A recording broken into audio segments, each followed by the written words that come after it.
Coming to you live from deep within a leafy and windy and dusty and rag polleny radioactive wasteland. We are the survivors of the alt-right keck apocalypse. The few, the brave, the bitchy, once more wading into battle against the unfunny feminist hordes with Rantzerker. But you repeat yourself. But I repeat myself. No, Rantzerker number 184. Ted presents Lilly Singh isn't unfunny or uninteresting, you're just a sexist. Because we all know that self-righteousness is the best flavor of humor. The best. Mm-hmm. It's cringe, but at least it's, you know, it's like a classic sort of cringe. What's the breaking name? Up cane sugar cringe. Speaking of modern stand-up, what's the name of that woman? I think she's Australian. Kind of like a fat queer feminist woman. Yeah, it's lesbian. Yeah, fat lesbian woman that basically doesn't even tell jokes. Like, she literally just gets up on stage and cries and about complains. how hard. Yeah, she complains. Yeah. I'm laughing at the absurdity, so that I am not consumed by it. I forget her name, but yeah, no, she is Gabby something? I don't know. Yeah, oh, but yeah, I think so. Yeah. Gabby. I don't know. Something. It's an appropriately gender neutral name. Yeah, well, I've definitely blocked as much as possible of her out of my memory. So thank you for reminding me, Brian. Yeah, sorry. I'm sorry. Hannah Gatsby. Thank you, Quantum Cat. Hannah Gatsby is the name.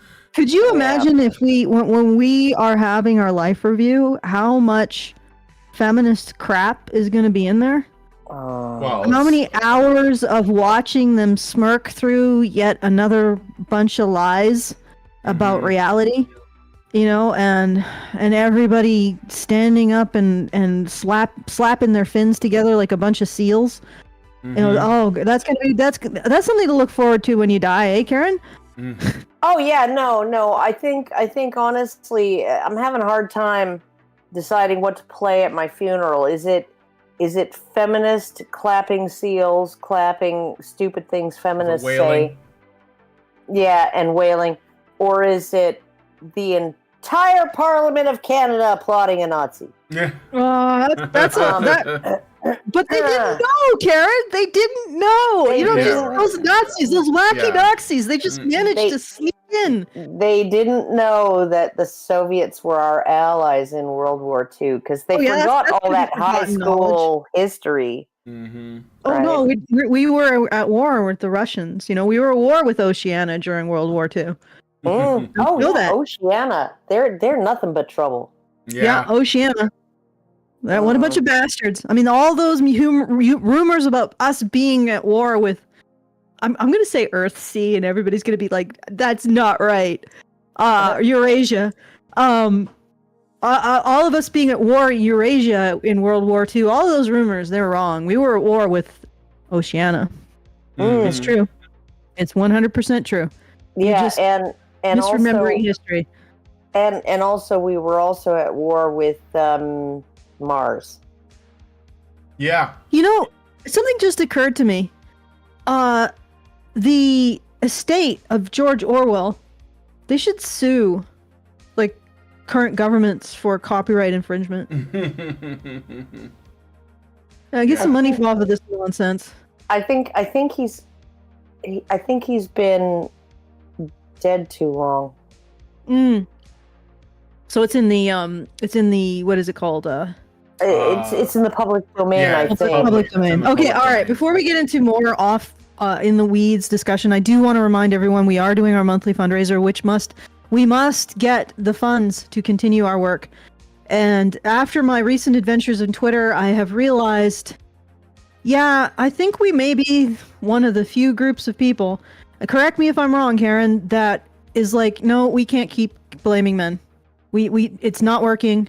We got to do something else. We got to have another solution, another way of processing things, because it's just not working. And honestly, when I look even at like conservatives and traditionalists, you know, today I looked at a tweet by Cernovich, I believe that's how you pronounce his name, right?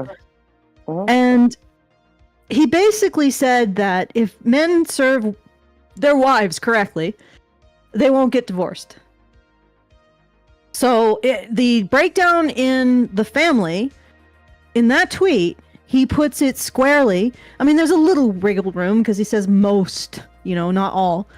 He puts it squarely on men. You know, they're nothing to do with women abandoning traditional values, whether or not you agree with them, but, you know, think about that. Nothing to do with that. Nothing to do with the pill. Nothing to do with all of the technology that we now really don't have a way of dealing with and is producing like super stimulus for us. You know, we don't really have a means to emotionally deal with this stuff. No. As long as a man serves his woman right, he will be in a relationship with her. She will dote on him. Yeah, no, no. But here's the thing: like nothing else matters. It all comes down to men, and men are not manning correctly. I mean, you can see we don't need traditional values. We don't need to contend with all of the. We do need traditional values imposed on men. Yes, but that's the thing. And if men embrace traditional, women just do what they like. Yeah, exactly, and that will work. Even if doing what they like is leaving traditional marriages. Like, but anyway, the point is that we don't need traditional values. We don't need women to uphold tradition. We don't need society because let's face it, we're not in a traditional society. Traditional societies actually attend to the process of producing marriages. So you have older, usually women, who sort of grease the way towards people pair bonding and making sure that, you know, the next generation of marriages happen. That's gone. You know, traditional societies don't constantly beat this drum of how horrible relationships are. Like from every single media outlet, except for maybe the conservative ones, they occasionally take a break from it. It is a constant drumbeat of women are abused by their husbands. Women are disrespected by their husbands. Women are turned into domestic labor by their husbands. Women are more miserable in relationships, which is absolutely a flat out lie. But we still push that out. Well, but we're enslaved, Allison. Yeah, we're enslaved. So, and then in this society, we also downplay the worth of masculinity. There's not really a presentation of it being positive, inherently positive, not something that constantly needs to be proven, because that's another thing that conservatives seem to struggle with. Masculinity is valuable in and of itself. Okay? Yeah. And it needs to be encouraged as valuable in and of itself. Yes. You know, you don't want to sit on this valuable thing and do nothing with it, but it's still valuable in and of itself. And at the end of the day, if a woman doesn't value masculinity in her life, she's going to constantly hold her partner to the standard of service. And if you constantly forget how your partner serves in the last 5 minutes, you're never going to be happy with him. You're never going to be, it's, like, I'm happy with what he's done. Because you're not even remembering it. It's always about the next thing. What's the next thing he can do for you? Oh, so that's not traditional. Okay, Mr. Briffle. Tell me more. And then the other thing is but traditional societies also present men as being desirable partners. They present masculinity as a desirable thing. And they also enable this perception of hypergamy, like a spiritual hypergamy. So women feel like men are superior to them in a spiritual sense. I know that sounds really, but this is something I've seen in every society that has any kind of stability and long term. Confucian that still has marriage, right? Yeah, Confucian society. It's basically by virtue of the man's gender, he is assumed to be of higher status than the woman. Maybe he's not smarter. Maybe he's not more moral. Maybe he's not more this, more that. But in terms of all of the social structures and everything, he is assumed or agreed to be, or, tongue-in-cheek, humored in the idea that he is superior to his wife, right? And because of that, her hypergamy isn't triggered the moment she earns as much as him. Yeah, that's the thing. Like, if women tamed their hypergamous instincts, long-term societies wouldn't have to indulge them by constructing these narratives in which men are superior to them. Yeah. Like, if women were like, yeah, actually, I'm okay with an equal partner. No, actually, I'm okay with being a lawyer and being married to a plumber. Yes, if women were able to control that, then Confucianism probably wouldn't have to make this strong hierarchy, which enabled the Chinese culture to exist for as long as it did. I mean, even Japanese culture has that kind of hierarchy. Every single culture that got to the point where it was able to write down its mythic codes had this hierarchy. Every society that graduated to the status of a civilization. Yes.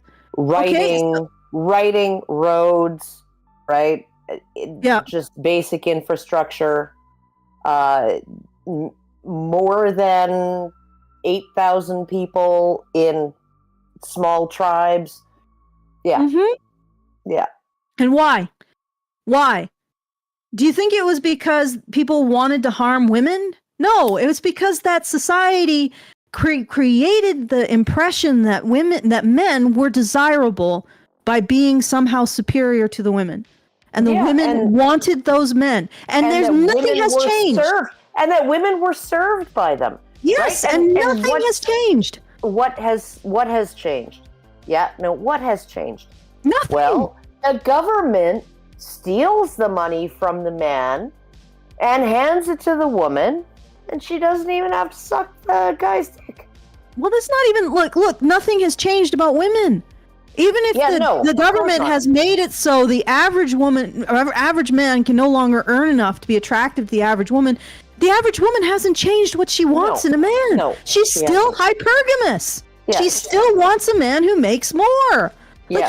This is the thing. And our society, until women actually wrestle with that demon, the only functional societies that will ever exist will talk up men as superior.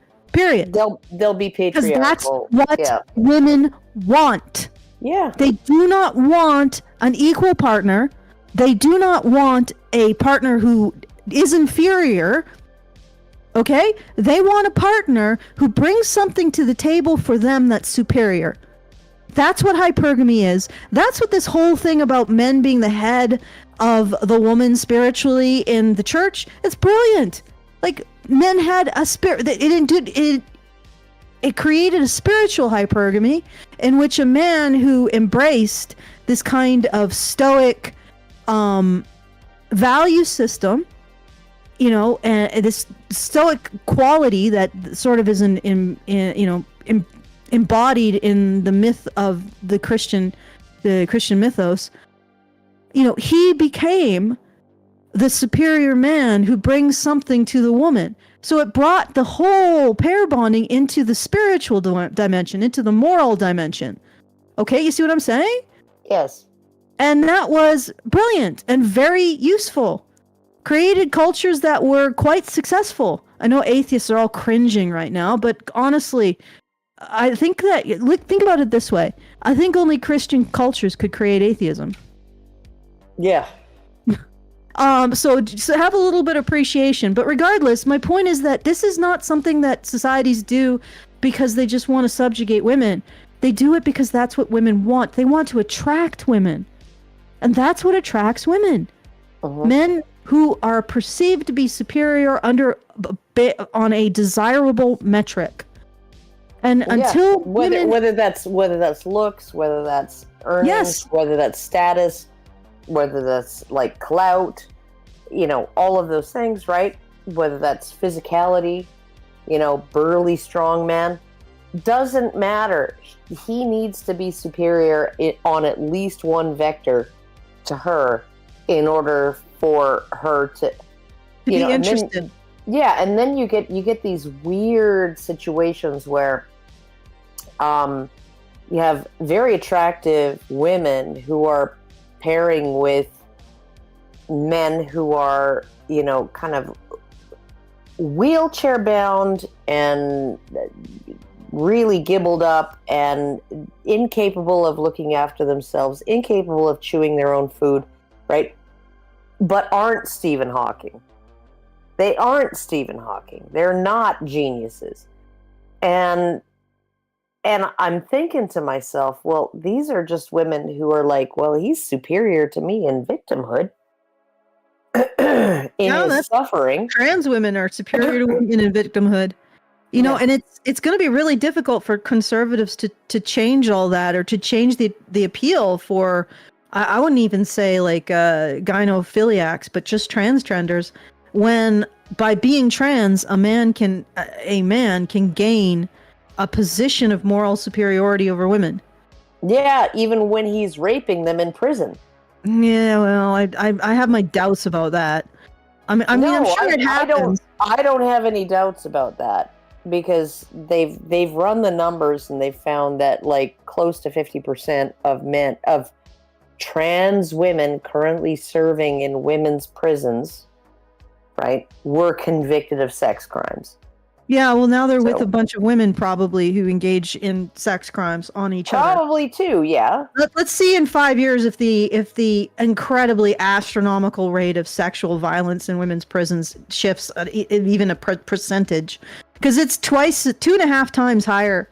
You're 2.5 times more likely to be raped by if you're a female prisoner by another female prisoner than a male prisoner is by another male prisoner. Like it is a seething cauldron of sexual violence in women's prisons already. Well, because they know that that's what hurts women.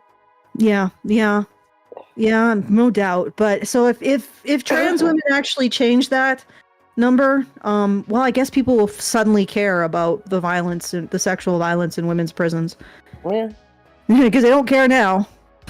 as long as it's normal women raping each other with table legs, that's fine. Yeah. That's okay. That's acceptable. That's fine. It's just what women do because they're angels. All right. So where was I? Well, I'm just noticing that, getting back to my topic, and then eventually we will get to the topic of the actual show. We're it for holding women's feet to the fire and not getting into this indulgence of blaming men. It's like, and the funny thing is that conservatives, it seems like they quiet down, or traditionalists, they quiet down, because the last time they started to get riled up was with the Muslim men thing. You remember that, Karen? Oh, yeah.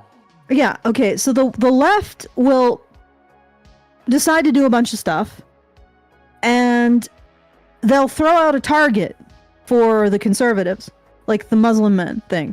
And the conservatives will go after it like a bull after a red flag, and dissipate their energy. And it's always a group of men. You'll notice this. So, or a group of people who are perceived to be men, like trans women. So the trans women is the latest red flag that the left is throwing out for conservatives to charge at. And it's always men, because conservatives, just like the left and the right, blame men. And they're both manipulated by blaming men, and they're both addicted to it. So in many ways, our society has no political side except for one, the blame men party. Yeah. And then us. I mean, I think that we could probably include a voice for men. Maybe they don't approach it in exactly the same way.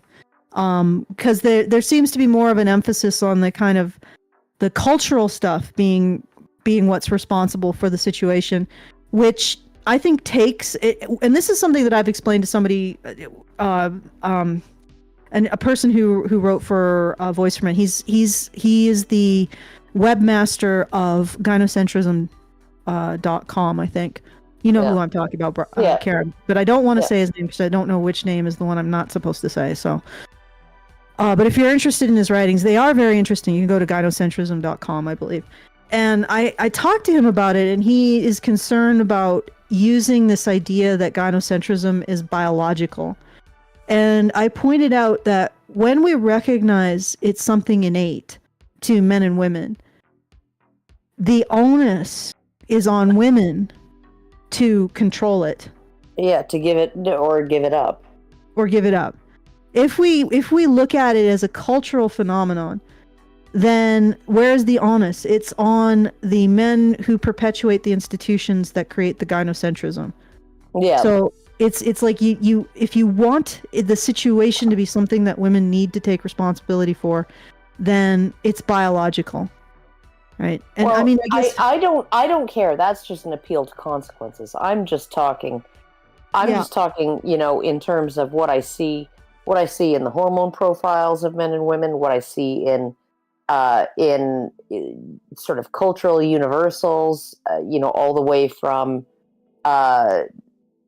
early cave dwellers all the way to the present, right? You know, the one species of hominid that survived the Pleistocene, which is us, right? All of those things. I look at all of those things, and what do I see? I see a situation in which women are protected and provided for by men, right? Within groups. And that the only way that you bridge the gap between a society, because chimpanzees have society, baboons have society, right? The only way you bridge the gap between society and civilization is to foster fatherhood as a concept, right? And male-male cooperation among unrelated males, right? And that's the only way you can do it.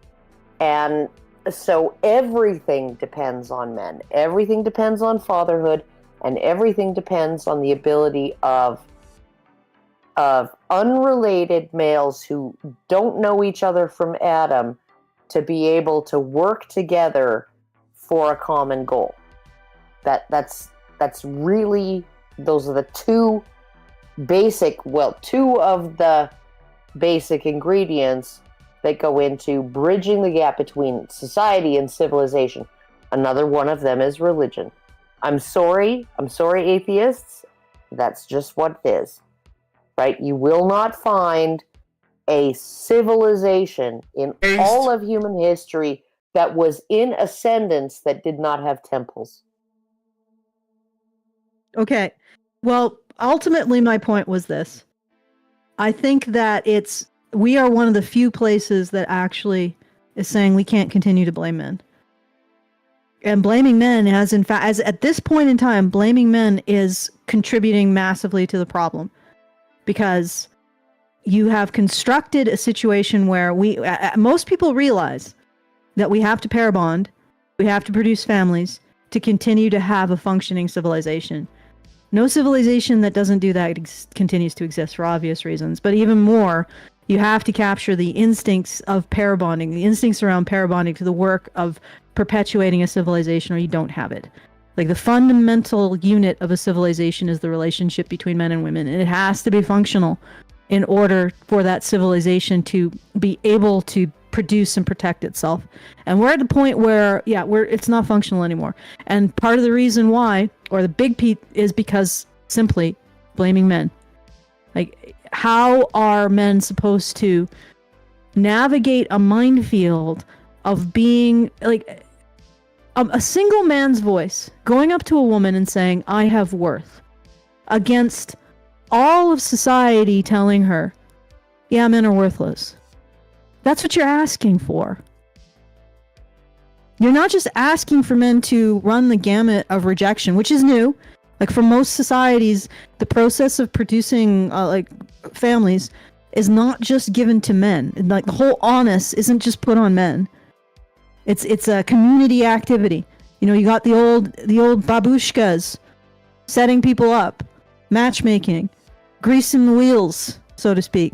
So that there's much more support in a traditional system for the process of the very important process of pair bonding. That's gone. So men have to run all the risks of trying to indulge trying to convince a woman who may not even be interested in a long-term relationship to pair bond.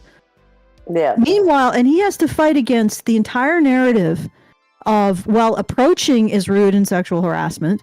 So he has to accept that he's doing something rude to women in the first place. Yeah. And then he has to fight back against all of the institutional narratives that are smearing masculinity and manhood and describing him as the worst possible partner choice for a woman. You know, he's abusive. He's selfish. She's going to treat her like a slave. Anything that she does for him, what's in it for her? Yeah. All of these narratives, all of them. He has to fight against every single one of them. Those are not traditionalist narratives. No. Traditional communities provide a means by which men are seen to fulfill women's desires for hypergamy. This society does the opposite. It's literally saying to all women, men are inferior and they're wretched and they're horrible and worthless. And a single man is supposed to walk up to a woman, fight back against all of that, fight back against the fear of rejection, fight back against the constant drumbeat that him even walking up to her is some kind of offensive thing he's done to her. It's an imposition, yeah. How much, and you know what? If men tomorrow, if we snapped men tomorrow, figured out a means to get through that minefield, the current minefield that we've constructed, as impossible, self-contradictory, and ridiculous as it is. Like right now, men have to fry ice in order to get through that minefield. But if tomorrow they snapped their fingers and there was some dude who was like, I figured it out. I know how to fry ice. And I'm going to tell you all that. We'd immediately shut it down and move everything around so they couldn't do it. We would call that person a misogynist, shut him down, kick him out of society, take him off every freaking platform, and then we would rejigger the whole thing so it's once again an impossible obstacle course. We would just put more weight on men. As soon as men can lift the 30 tons, we put in 130 tons. Yeah, no, as soon as men crack the code, they're like, okay, we need to blow up all these ice fryers and burn the patent. Mm-hmm. So, this is not, has nothing to do with what men are capable of or how men are failing. It has everything to do with the fact that our expectations of men are out of control. And the only way to change that is to change those expectations, as difficult it is. And you know what? The more I see more conservative commentators, and I'm sorry, they are more conservative commentators, re-put the blame back on men, the more I realize that I think holding women to account for constructing this obstacle course takes courage. It takes a willingness to stand up and say, no, this is the truth. We can't keep blaming men. We can't keep making things worse for men and then blaming them for it being worse. Yeah. You know, we can't keep doing this. This is not creating a functional society. We need to stop. We need to do something different. It actually takes courage because we're standing up against not just instincts, but entrenched social messaging that women can never be questioned. Women can never be seen as being wrong or bad. You know, like, and we can't actually hold women to any kind of external standard. And it's like, yes, we need to do that. Yeah. And then that's the only thing that we can do. We can't just default into more and more of, oh, men need to do this, men need to do that, men. We can't. Because men cannot force women to choose them. And if that's what it's going to end up being, then our society is going to implode because men will never force women to choose them. They're just not going to do that. No. They'll just walk away completely. The only men who would do that are the ones that you don't want to be chosen by. Yep. So I'm realizing more and more how absolutely critically important this message is, because I think that we're the only ones who clearly state it. And many years ago, I even told Paul, I think it was in the Washington preview of the red pill, I said that this is what's going to screw our society. The fact that it ignores men's issues and blames men. This is what's going to fuck us. This is the face of our destructor. And if we don't face it, and if we don't develop a means to move forward without it, we're doomed. And we're going to take a hell of a lot of people with us. You know, if there's one thing that Western cultures have a responsibility to, it's the future. Because right now, we are sitting on the shoulders of all the other cultures in the world, the BRICS nations. They're underwriting us. And they're underwriting us because at one point they put a lot of faith in us. And we are absolutely letting them down. We need to solve this problem. And we need to explain how we solve this problem so that this problem is solved for the human race so we all have a future. Okay. Yes, let's get started. But anyway, if you want to make sure that that message continues to get out and the light on the other side of the chasm continues to shine, then you must go to feedthebadger.com/support. It is up to you. If you've ever felt like you're doing nothing, well, that is something. That is a big something. If we can continue to talk about these things in the way that we do, we can make sure that at least someone knows what that the future, the path forward, isn't blaming men. It's developing a means of holding women accountable for their side of the bargain. And there's no other way. There's no other way. Okay, feedthebadger.com/support. And also, it's not that horrible. Like, being held to account for something is a part of developing your understanding of yourself. And there is nothing more valuable in the world than self-knowledge, right? Yeah. Okay, so it's like, it's women, you know, you look at this mirror and you think, oh my God, it looks like a monster. It's not. Once you walk through, you realize it is much better to live with accountability and the recognition of men's vulnerability and the recognition of your responsibility than it is to live without it, because it's not living without it. Okay, so feedthebadger.com/support. I will have to probably do some arm twisting because we really do need to get this fundraiser funded. I fear a world where we cannot continue to speak about these things. I mean, we probably would, but we wouldn't be able to do it as often as we do, which I think is really important for maintaining a community. Anyway, let's get back to the actual topic. I'll stop yapping. Okay, so I can talk now? Alright, so we're going to be looking at this TED Talk from Lilly Singh. Lilly Singh was I guess she was an internet person, comedian, was funny, I guess, at one point. And she lives in Toronto, originally from India, or her parents are from India, or whatever. And she had a late show, kind of like the Tonight Show or whatever, but it was on. Oh yeah. It was on really late though. It was like, you know, it was one of those later ones, like the Craig Ferguson show. Craig Ferguson, the Scottish guy, very very funny, by the way. Also has a really late show, but her show was canceled, and she's told that it's because it's not funny, it's not entertaining, she's not interesting. All she does is whine about being a queer woman of color, and that must be the reason why nobody wants to watch her show, and it has nothing to do with the fact that maybe she's just not funny. So we have this TED Talk where she sort of introduces, and it's called "A Seat at the Table Isn't the Solution for Gender Equity." Lilly Singh, TED. So when I was born on September 26, 1988, my grandparents and great-grandparents back in India didn't find out for 2 weeks, which is a shame because, I mean, look how perfect I was. And it's not because the phone lines were down or because they weren't available. It's because there was a complication with my birth. And that complication was being assigned female at birth. You see, because my mom had been told that if she gave birth to a daughter, it wasn't worth phoning home about. All right, well, I don't know what the culture of India is, but this is the story that we're getting. Well, they do favor sons because sons have a responsibility toward their parents. Yeah. Kind of like the Chinese, right? I'm going to say something from my experience. Like we had an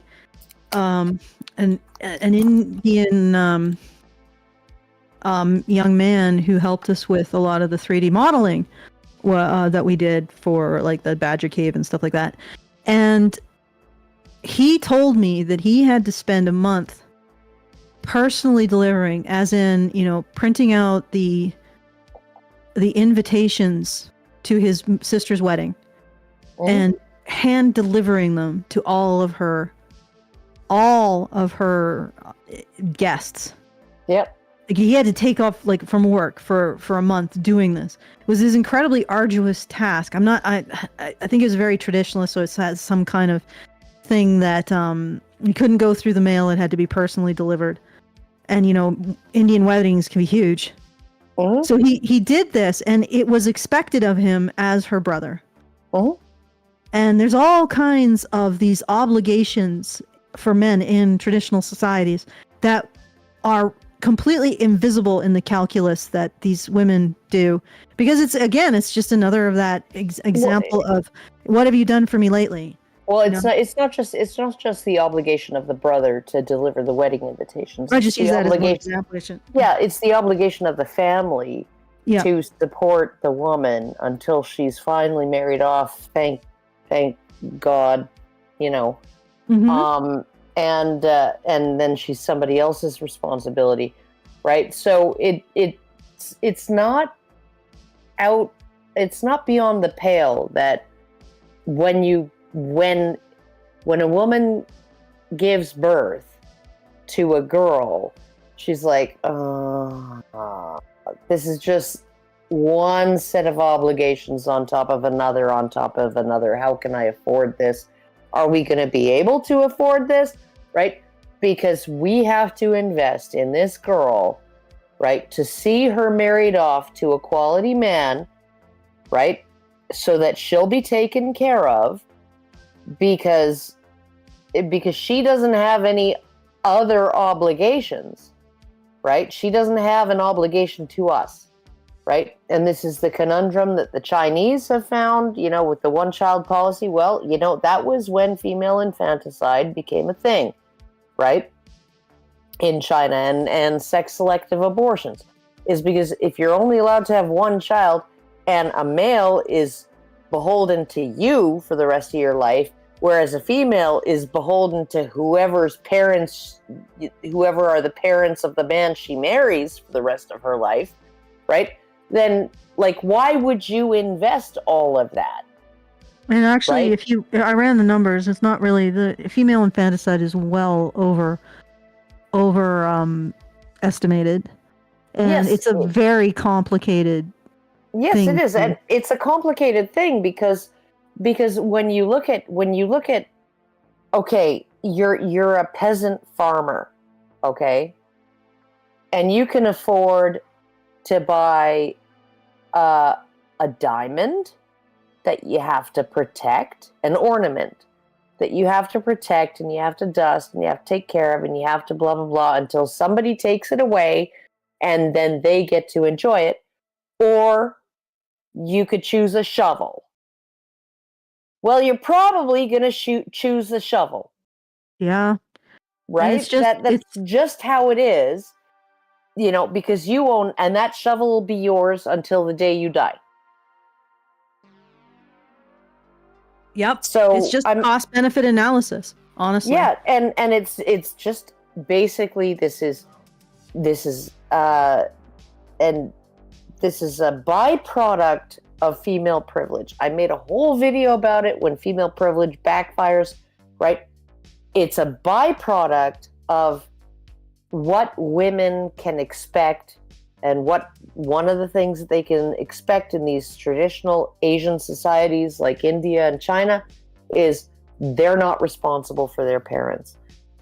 So, I mean, there was, oh God, I had a feminist say, well, there was one successful lawsuit, right? Because I was like, there are a whole bunch. You go look in a Chinese newspaper, you'll see all kinds of notifications of parents suing their sons for not financially supporting them, right?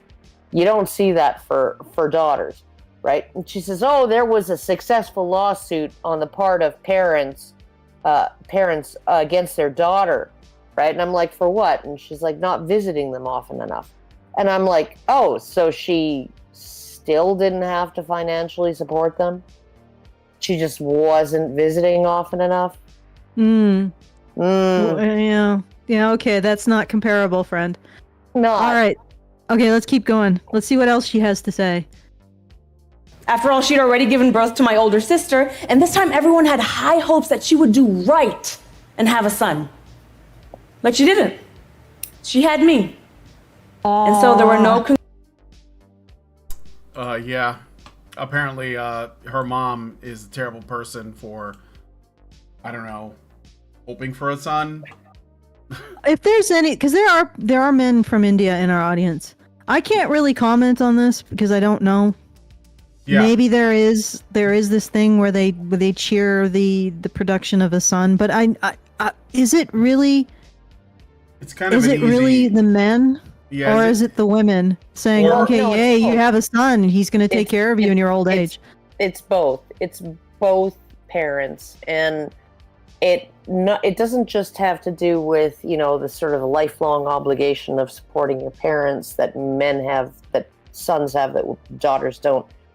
But it's also the certain aspects of the religion where only a son can really eulogize a dead parent and properly do that, and all of these. There's ancient customs, and they were set up so that women didn't have to be obligated to their own parents. When they moved into a household, they were like chimpanzees, not like bonobos. The girls left the family and joined a new family. The boys stayed in the family and supported that family, right? That's just how it works. That's how it works with every friggin' species of primate, higher of ape, right? That's doing anywhere near well in terms of population and survival prospects and stuff, right?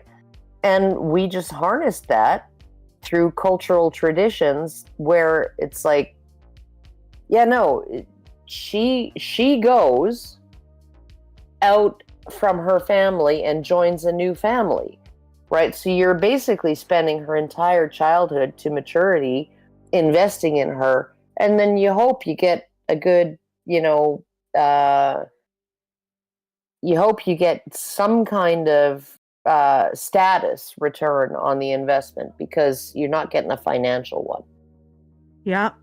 So I don't know, but anyway, if there's men out there who can, from India, who can comment a little bit more if this is actually a thing where boys are celebrated like this. But on the other hand, like, this is a traditional culture. Maybe boys are celebrated in order to start beginning that feeding of female hypergamy. You celebrate a boy because then when a young girl grows up to a woman, she feels like she's getting something of benefit to her. So there's very few societies that are in fact, there are none that really are against women's desire. And what I've noticed is that they tend to, and I think that this is something that women just don't want to acknowledge about themselves. That they do want a man that they perceive to be superior under whatever important metric that they have. Okay? If it's money, if it's physical, if it's intellectual, if it's spiritual, there's one axis where that man has to be superior in order for the woman to feel like she's getting something of worth. And maybe this is how this culture starts to build that sense in girls and women that they're getting something of worth when they get a man.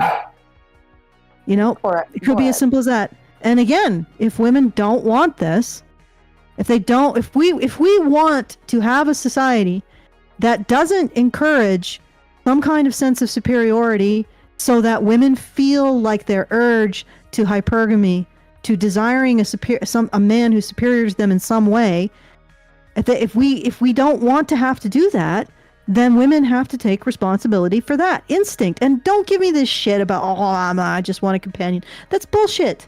Yeah, no. No, it's bullshit. Yeah, you don't want a companion. You want someone who's superior to you along the axes that you care about. Yeah. And if he's not, you're not interested. So if you want to change that, then change it. Okay? Directly face it. Recognize it. And then evolve past it. And until you do, you cannot complain about those societies that look at women, see what women desire, and say, okay, how can we accommodate this? And they probably don't do this consciously. It's just that these are the ones that are successful. These are the ones that actually cater to women's desires in men are successful. It's as simple as that. What a surprise. Yeah. Like which peacock is successful? The one with the most female-pleasing tail. Yeah. Which of those birds with the gigantic wobbles the ridiculously long waddle? Yeah.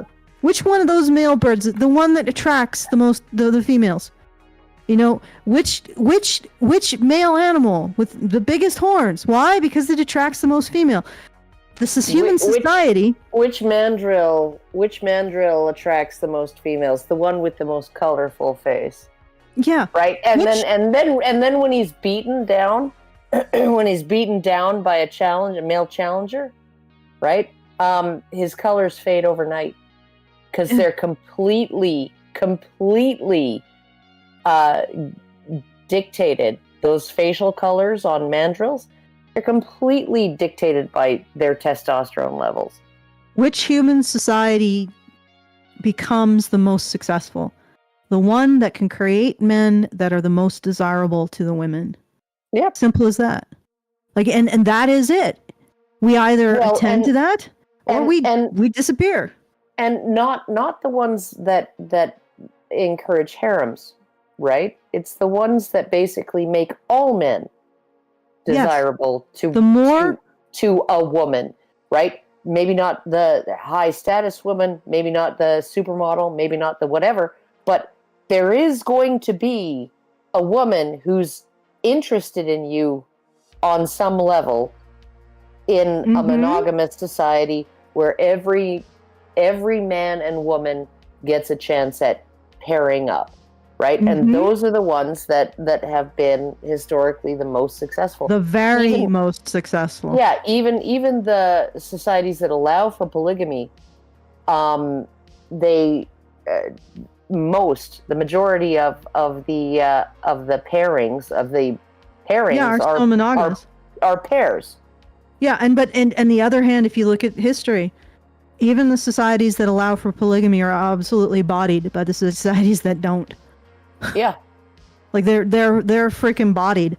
It is literally the society that can make the most attractive peacock's tail is the one that succeeds. And what a surprise. Like this is the win condition throughout for every animal is to become attractive to the female. And what a surprise that those societies that produce the most attractive males are the ones that succeed. Because you can say that by the most amount of pair bonding is occurring. And it might be due to narratives. It might be due to this idea that men share in some kind of identity. Like Rome, what was Rome? It was basically an identity that all of these men shared in. So they all in some way shared in the victories of the culture. That's the national identity. So all men share in that identity. All men becomes desirable because of that identity. It's just a gigantic peacock's tail made out of stories, history, philosophy, artwork, mosaics, spires, mythology, and it's just that's what it is, and it works. And what are we doing now? We're doing the exact opposite. Instead of talking men up, we're doing everything we can to throw them down. Yeah. Do you understand how absolutely self-destructive that is? It's like a guy who's like, I want to breed peacocks. And the first thing I'm going to do is cut off all the male peacock's tail. That's going to be so useful to me. I'm going to have such a successful peacock breeding farm because I'm cutting off all of the tails. They don't need that. Like, no, actually, you are going to find that your success is non-existent. Yeah, none of the females are going to have anything. None of the females are going to have anything to do with the males once you do that. And then your farm is going to go kaput. And that's really what Western society has done. It's decided that it just doesn't want to attend to the task of making men desirable to women. And that isn't just a task that men have to do. We can't just keep blaming men for the fact that our blaming of men is causing men to be undervalued. Like, you see how that is? Like, we blame men, so that causes men to be undervalued. And then we blame men for the fact that we've undervalued them by blaming them. And then we blame them. Yeah. And it's like, no, we got to step back here. Yeah, no. And really think about what we're doing. And then we vilify the men who actually make themselves valuable in some way. You know, the men who get laid, the pickup artists, the Andrew Tates, right? We vilify them. And it's like, what are they doing other than they've cracked the code, they've figured out what it takes to talk a woman into bed, and they're going to bed with women. That's it. And the women are happy with it.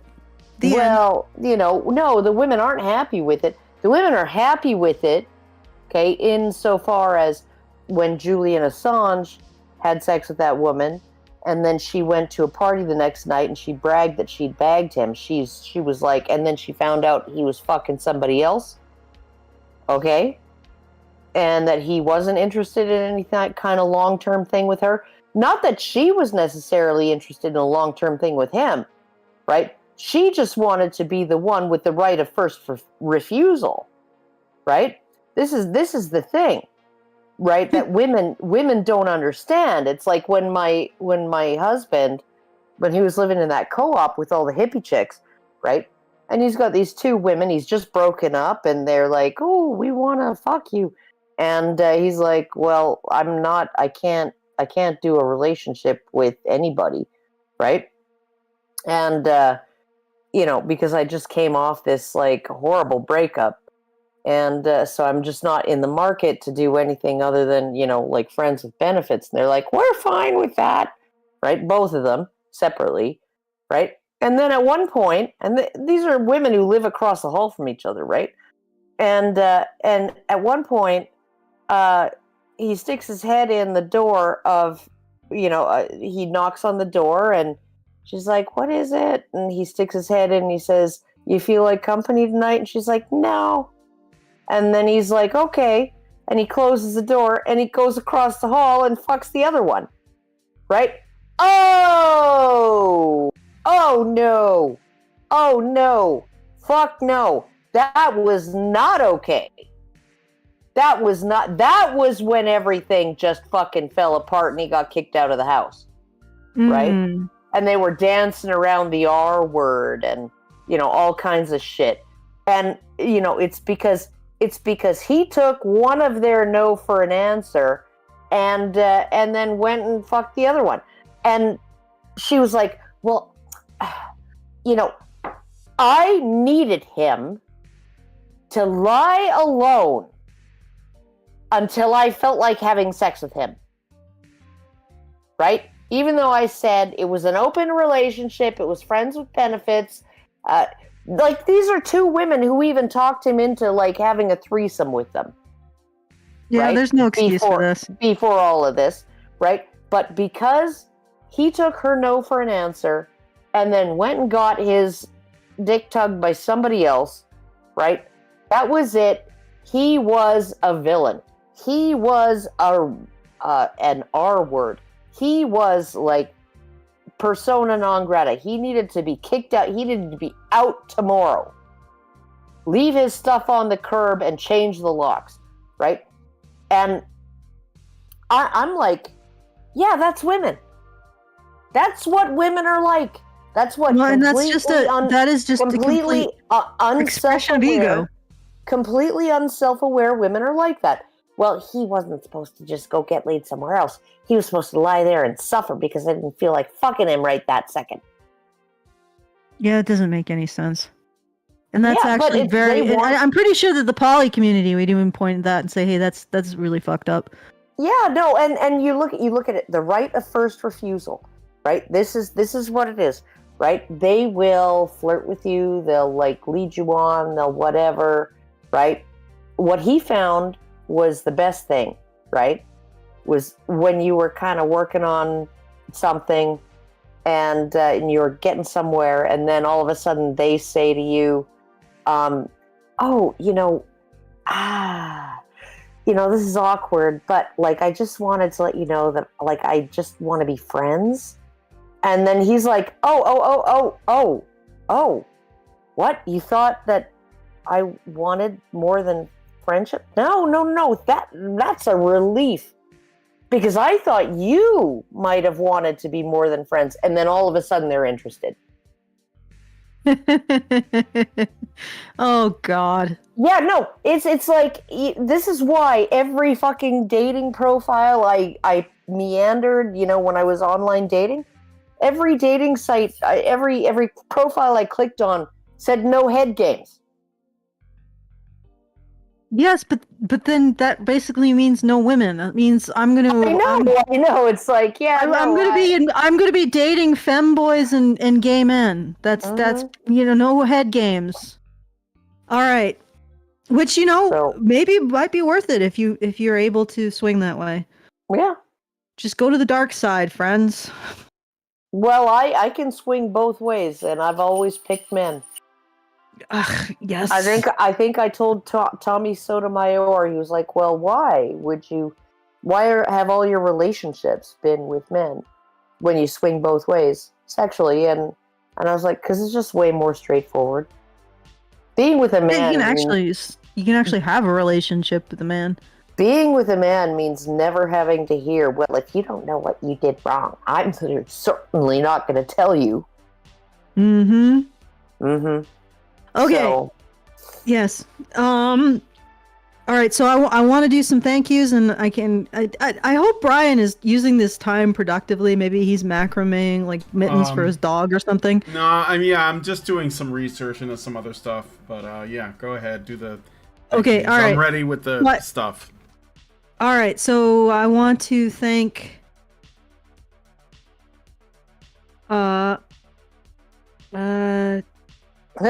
Admiral, I need to translate the names. Give me a moment. Oh God. Okay, his name starts with Admiral in the Discord, and that's all I'm gonna say. I'm pretty sure he'll identify himself. Admiral gives us $100. Thank you, Admiral. I apologize that I can't remember the rest of your name on short notice. My spoon is too big. and Great Indoors gives us $100 as well, so that's the second $100 that he's given us. Thank you. Stop breaking the law, asshole! All right, and I probably should do some more arm twisting because we do need to get this done in order to continue to bring you this work. So please go to feedthebadger.com/support. I do appreciate, like, every year. It's amazing that you guys, or every month, sorry, not year, a year or two, actually, come to think of it, you guys come together and you make sure that we do have the funds to be able to continue to do this work. So far, you haven't dropped, you've come together to do this every month, and it's very much appreciated. So please, if you're out there and you haven't put in whatever amount that you want to put in, please do it now, because it's really appreciated. And I think it's really important to make sure that this message, it's important to me, because when I look around, I see that everybody blames men. Like, it's the constant. Like, if you look at the world in terms of who blames men and who doesn't, then everybody blames men except for us. And let's be honest. What's the most likely cause of someone's problem? Like, the thing that they do compulsively that they can't stop, or the thing that they're avoiding thinking about that they've never done? Like, which is the source of the problem and which is the source of the solution generally? Think about it. Like the blaming of men is absolutely compulsive. When I look at these people blaming men for having been blamed, for the fallout of having been blamed, like all of the blames, all of the narratives of blame that we've put out has made men to be undesirable, presented as undesirable partners, abusive, neglectful, selfish. When men get something, it's at the expense of women. All of these narratives, and they are overwhelming. I think anybody who's honest can look at the world and see that these narratives are predominant and they're overwhelming. And then we blame men for the fact that they're failing to overcome being blamed. Yeah, it's just like okay, this has got to stop. It has got to stop. And not only do we have to stop it as people, we have to help men stop blaming themselves, because this is the other thing I see. Oh, yeah. Men blaming themselves more and more, becoming ashamed, being afraid of being in the world, and you wonder why they're not approaching women. Yeah. Okay? Because of this level of shame and sense of worthlessness. A society that sells its men as desirable as a successful society. It's a society with healthy peacocks' tails. It's a society with a future. A society that constantly blames and shames and renders worthless and small and useless its men is a society on the way out. And if we want to fix that, there's one thing that we can do, and is to stop doing the thing that's making everything worse. Yeah. And start doing the thing that we refuse to do. Take responsibility. Take responsibility as institutions, cultures, groups, families, educators, and as women. Yeah. For what we're saying to men. And for seeing men as worthless. And to constantly saying, what have they done for us lately? Instead of, oh, wait, actually, they've been doing a lot that we haven't been paying attention to. Okay? And there's lots of reasons why women should do this. First of all, it's not living if you have no sense of accountability to anybody but yourself. That's not a life. It's a waste. But it has to be done if we want a future. And honestly, I think we're one of the few groups that are both calling out the blame of men and recognizing how much of a contributing factor it is to the destruction of everything we see around us. And if we are unable to continue to say these things, it's over. Okay? And you can make sure that doesn't happen at feedthebadger.com/support. All right. Please do. Because it's very important that we continue. Okay, and let's continue since we're like an hour in and we've gotten 47 seconds. Yeah. So I'm gonna read a super chow and a super chat, and then we will we'll continue the video. So I got a super chow from Great Indoors. I know that he already gave a donation, so I'm just gonna read the other part. So he gives us $10 and says, 3 of my nephews are in a relationship with children, but only one of them is married. I have heard some women talk about how they don't believe in some institutions. I guess it would save men an expensive wedding, but in this post-marriage world, can this non-desire to get married still be viewed as a red flag? Yeah, I think so. I think, Bettina Arendt and some sort of a traditional feminist, like a Christina Hoff Sommers style feminist, did a talk, and they found that, basically couples who get married before they move in together stay together longer. They have more stable relationships. And it's because when you move in together before you get married, it's a series of decisions and it's a series of conveniences. And it's like, okay, well, the first step is, I bring my own toothbrush and, a change of clothes, right? He spares me a drawer, whatever, right? And all of those things. and then you gradually, and then you just fall into it because it's like, well, we can pool our resources and blah blah blah, but you're not actually. And then 5 years later you get married, and it's like, well, you kind of just drifted into it. You didn't. It's not a big step, right? When you make a big step where you don't live together, you're not cohabiting, you don't have a child together, and you decide you're going to get married, that's a big step that you have to think about.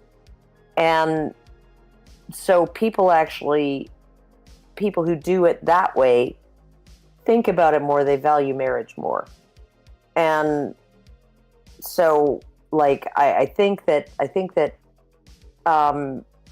this idea that you can just replace marriage with cohabitation, and then you know what I found too is that couples who've been together for like 5 years, living together for 5 years, they want to have a big wedding, right? And it's like, well, I hadn't been living together with my ex for any length of time, and I had a wedding at the Justice of the Peace's house, and it cost me a total of $180, right? That was my wedding. And I was married to him for 15 years. And when I got with this guy, we didn't have a wedding, but we're definitely going to be together forever because for several reasons.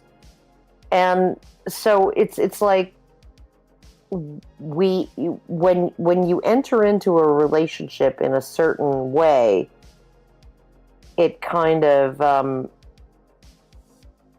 cements the bond, right? So in a way that drifting into it in another way maybe doesn't, right? It basically means you're both taking it really seriously when you make the decision. So, and I say that as somebody who actually lived with the man I married for 7 years, and now we're at like 26 years. Yeah, together. And with me, I lived with my ex for several months before we decided to get married, and we got married. There was no hoopla. But we put it on paper. It was important that we put it on paper. And with this one, I think he's so dependent on me just for mere survival that I don't have to worry. Yeah. Because he's allergic to everything and he doesn't know all the too. So. Yeah. So you cook according to. I keep it secret.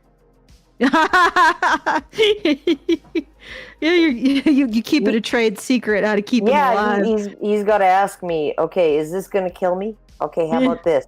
How about this? What about this? Is this going to kill me? Like they don't even try anymore. He, his workplace does lunch and learns and stuff, right? These events and stuff. And, they asked, okay, so what are your dietary requirements? And he's like, Karen, you need to write up a sheet, right, of things I can't have and things that I can have. And I did, and they were like, fuck it, bring your own lunch.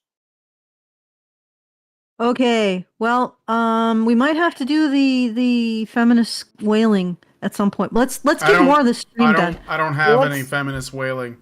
Let's just listen to more of the feminist complaining. I got this is a whale, isn't it? Albert Nader Retro gives us $2 Canadian as a super chat and says, a good plumber can make more than some lawyers. Okay. Yes. So that was going way back to the beginning of the video 40 minutes ago. But they don't have the status, though. Yeah, it's about the status, not necessarily the money. I mean, I saw like a man on the street video clip where there was a guy asking girls like, hypothetical questions about men.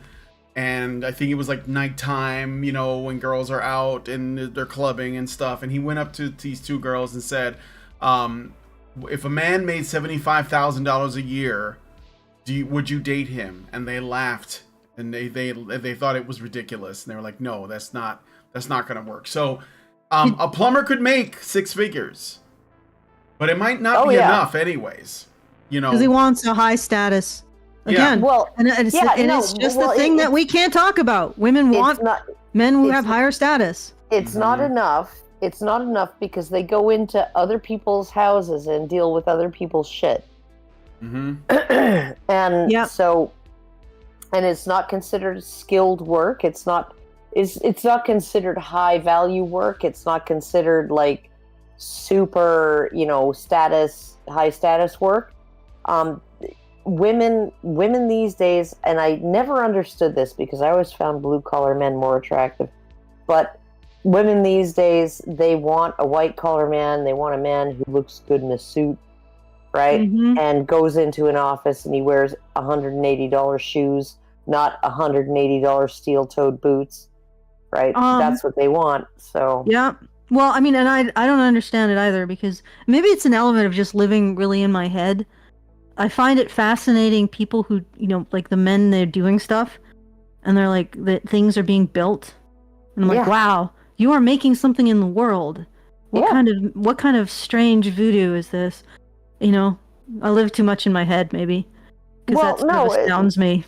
Well, no, the thing is that when you have somebody, especially if you've done hands-on work yourself, right? Like handyman stuff yourself, you really appreciate the ability of somebody to just come in and say, oh, for $1,500, I'll do this bathroom that you've, demolished. I'll do it top to bottom and finish it off. And you're like, $1,500? Oh, God. That's amazing. Right? Oh, it'll just take a day. And I'm like, a day? What? Right? And and just like having the ability to have somebody come in and dig post holes and put in fence posts, right? Like, and have them all lined up and have them all spaced out nicely and have them all properly footed and all of that stuff. Like all of those things that are like tricky and finicky and all, and they just come in, they have the proper equipment and they do it. And you're like, oh my God, you're done. It's incredible. It's incredible to be able to have that. And especially if you've done it yourself, as a DIYer, and it's like, and there was that one fence post that was crooked, and you're like, oh, fuck, now I got to look at that crooked fence post for the entire rest of my fucking life. What the fuck, right? And it's going to annoy me forever, right? And so it's like, no, like hands-on expertise, trades, skilled trades, right? Anything like that. And the fact that these people often make more than professionals, often make more than people with bachelor's degrees or master's degrees or PhDs, right? In highly lofty subjects, right? I'm like, yeah, no, that's awesome. And because my dad was a hands-on guy, like they tried to convince him to like teach heavy duty mechanics at NATE, North American or North Alberta Institute of Technology, right? They wanted him to teach there, and he was just like, no, I would rather fix trucks. Yeah,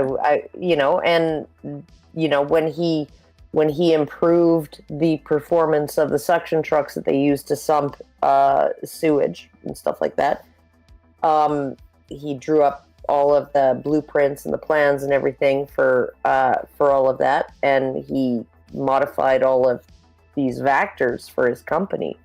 And they were like, you need to patent that. And he's like, I'm just doing my job. Okay. He should have patented them, but well, he might have gotten something from that. Yeah, but yeah, no, he was just like, no, I'm just doing my job. Okay, and speaking of getting something from that, no offense. Once again, I'm just doing a call out because we haven't moved at all since the last call out, and I do need to ask you guys, $5, whatever you can help out with. Just where are my plumbers at? Yeah, where are my plumbers at? Take the time, feedthebadger.com/support. Just put it in the URL, and think about it, because it is really critically important that we make that fundraiser, and because otherwise we will not necessarily be able to continue. It's sort of up to you guys. Bit of a guilt trip, but it's just the truth. So, take the weight off our shoulders. Make sure that we can be able to continue this work. feedthebadger.com/support. Maybe we'll have to do something to encourage it. I can send Brian the link to the Wailing Feminists or something. But please do put something in. And again, I appreciate all of you for helping us out every month. And that is very much thank you for that. But if we want to keep going, we got to keep going. So feedthebadger.com/support. Go put something in the hat. Go do it. Even if it's just $5. If it's not just $5, it's $5. It's getting us $5 closer to the goal. So feedthebadger.com/support. $5, $50, $100. Some of you want to occasionally put in $500. That's great. feedthebadger.com/support. All right, Brian. Let's try to get like. Well, I got another super chat. I got to read the super chat. So, some dude gives us £20 and says, WRT hypergamy. If anybody in our state institutions had the nads to admit that women prefer men that out-earn them, they might find ways to reduce the pay gap more effectively.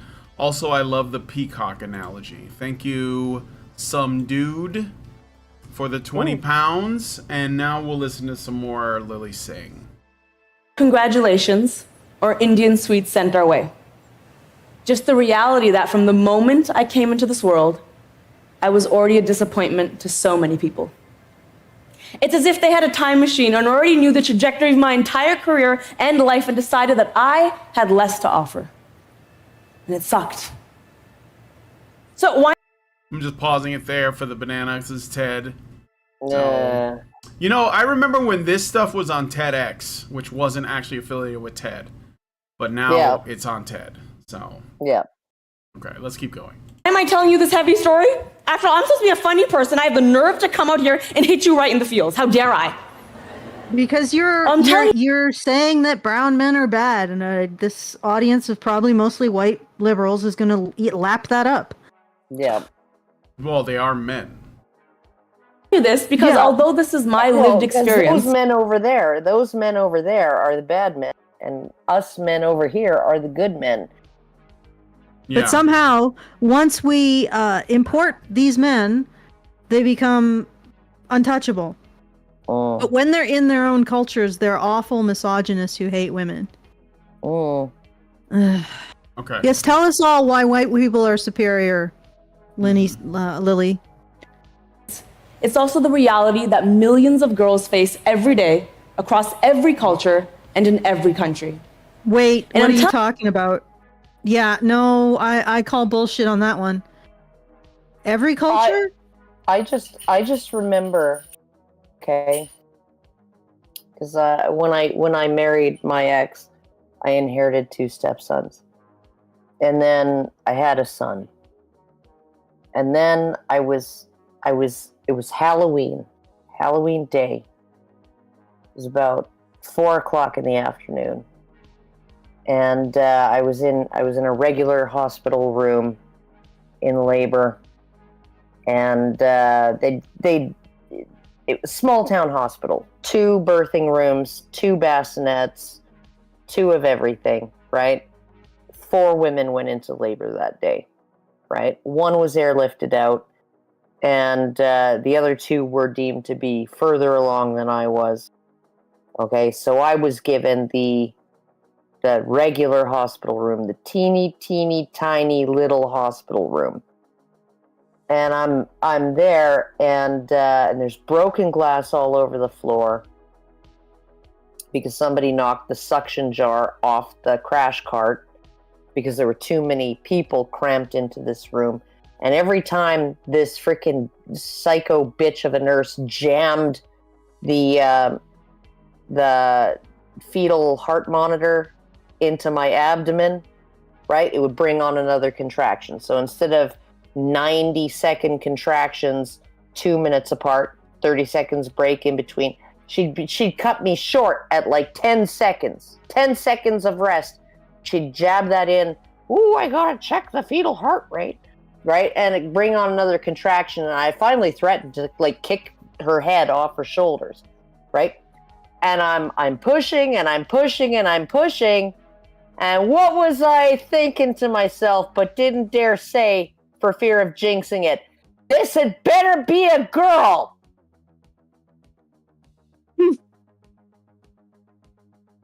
Really? Yeah, this had better be a fucking girl. Why? Because I already had 3 boys. I Yeah. already had 2 stepsons and a son. And I was like, a son and a daughter. That's perfect, right? Okay? Like, I want at least one girl. Right? And no matter how many kids I have, I want at least one girl. And I was like, this had better be a girl. And lo and behold, I sat up and I looked down as they were pulling her out of me. And it was a girl. And I was like, thank fucking God I don't have to kill anybody. Mm. Yeah, and the doctor's like, oh, my back. Because he had to bend over sideways when he was delivering the baby because it was like a regular hospital bed. And I was like, your back? Get the fuck out. And, and then threatened to cut off my husband's testes. And, because, I was just like, castrate the bastard! Because it was extremely painful. And then, like, 20 minutes later, I was sitting out on a picnic table having a cigarette, and this young woman was out there, and she's like, did you hear that woman screaming? What were they doing to her? And I was like, oh, fuck, that was me. And she's like, oh, my God. And I was like, I was having a baby. And she's like, oh, my God, I'm 14 weeks pregnant. And I'm like, relax. It's 20 minutes later, I'm out here enjoying the sunshine. Right? Yeah. But yeah, no, it was, this had better be a girl. Was my thought. Yeah, there's actually I actually looked at the numbers, and it's quite possible that the West practices sex selective abortion in favor of girls. So this is absolute bullshit. Now, I don't know for sure. I'd have to do an actual study, but it's a little suspicious. The sex ratios at birth in the West are quite low. No. That has to do with probably with chemicals.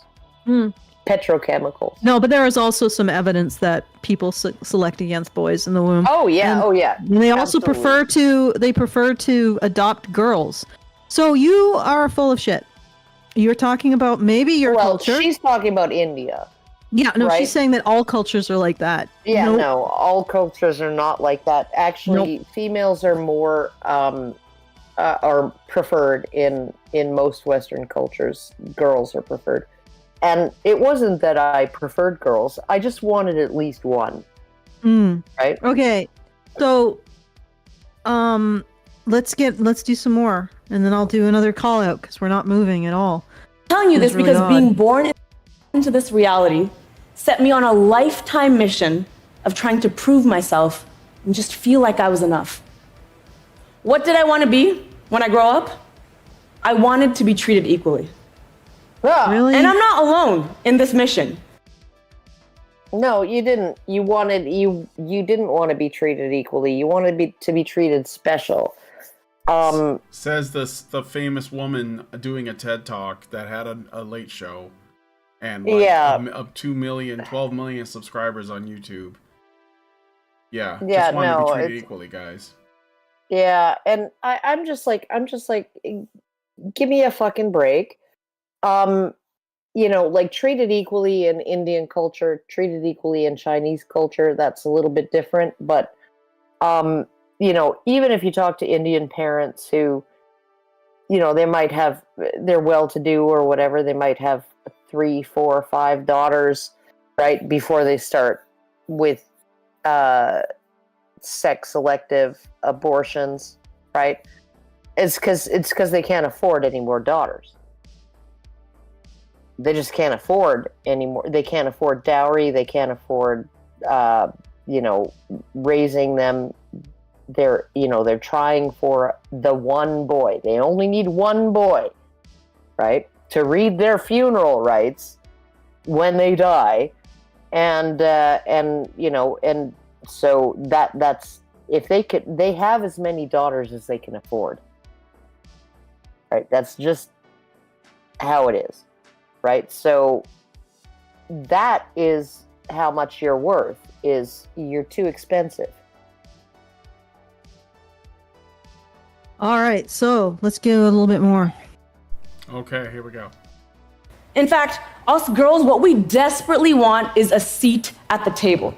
It's what every motivational poster, Tumblr post, Instagram. I should go back real quick and look at those headlines. Seat at the table, taking a seat at the table. Women on navigating male-dominated India, I guess? India. Or, Industries. Yeah. Industries, yeah, you're right. That's a U. The imperative for leaders to help women of color secure a seat at the table. Have a seat at the table. So basically, there's a feminist buzz phrase, because, feminists and leftists love creating phrases and buzzwords and shit. And then they just use it over and over and over and over and over and over and over and over until it becomes like a part of the language. And then they use it to call out things that they want, and then later they point to it and say, look at all the times that people, I don't know who, just people are asking for a seat at the table. Yeah, no, and it seems like it's a thing everybody wants. It's like constructing democracy. No, but she's also basically saying, this whole seat at the table business is just lip service. Yeah, but it's the isn't language the solution. Is how she gets her foot in the door to complain about not having a seat at the table, despite the fact that she had her own show. She's probably rich, and and she's doing a TED Talk. Like, I mean, you're not oppressed. Well, she's literally, the title of this video is "A seat at the table isn't the solution for gender equity." She's going to make the argument that it's not enough. She doesn't have enough. If you have a seat at the table, other people have a seat at that table, and that if men have a seat at the table, then they are silencing you. Yes. Okay. This is the face of our destructor, friends. Mm-hmm. It's what every motivational poster, Tumblr post, Instagram account you follow, business article tells us success is a seat at the table. And if they want to be extra spicy, they say, if there is no seat, drag your own seat. I'm sure you've heard this. Right? And so my marching... What's wrong with this? Well, she's going to tell us how is she a victim of feminism now? Well, she's a victim of pop feminism. I went through that pop feminism video. It's the worst thing I've ever... I actually didn't make it. I got like close to halfway. It's basically... Yeah, feminism exists, but it's not enough, and I think that's the case that she's making. Speaking of comedians that are no longer funny, I don't know if Lilly Singh was ever funny, but I know she was supposed to be at one point. Oh, no, she wasn't. Well, I don't know. I just know that she's was sort of popular at first, and now is maybe I'm thinking of Aquafina, who's another woman who got famous on YouTube and was originally, I guess some people say, funny, but now is no longer funny. I remember Lindsay, my wife's favorite comedian, Iliza Shlesinger. And Iliza Schlesinger's act, which is great if you can find the old specials she did, was all about self-deprecation and making fun of female behavior. And it was hilarious. Yep. You ever seen Iliza Schlesinger's stuff, Karen? No, I haven't, but I understand it. Yeah, I understand the idea. Sort of like ab-fab.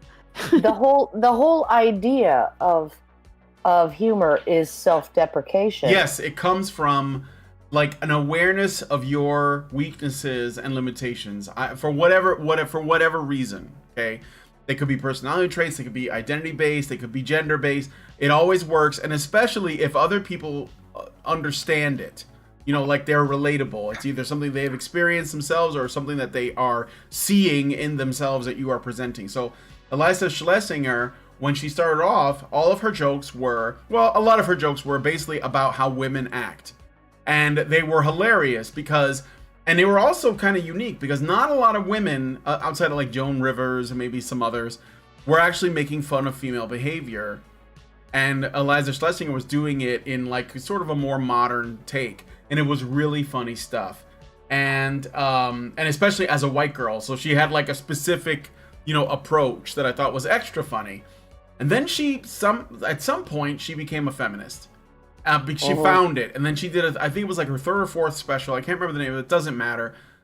The jokes were dead. Like nothing was funny. You know, like all of it was gone. All the humor was sucked out. She didn't want to make jokes about women anymore.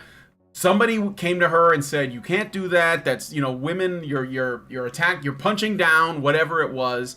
And all of a sudden, she was no longer funny. And a part of me thinks, again, I never watched Lilly Singh. I could be wrong. If anybody knows, you know, her content, I have a feeling that she started off when she was nobody and she was trying to build a name for herself. She probably had to like legitimately be funny or entertaining in some way. And then she got some momentum, and then she became mainstream, and that's when the wokeness set in. Because when she got her own show, like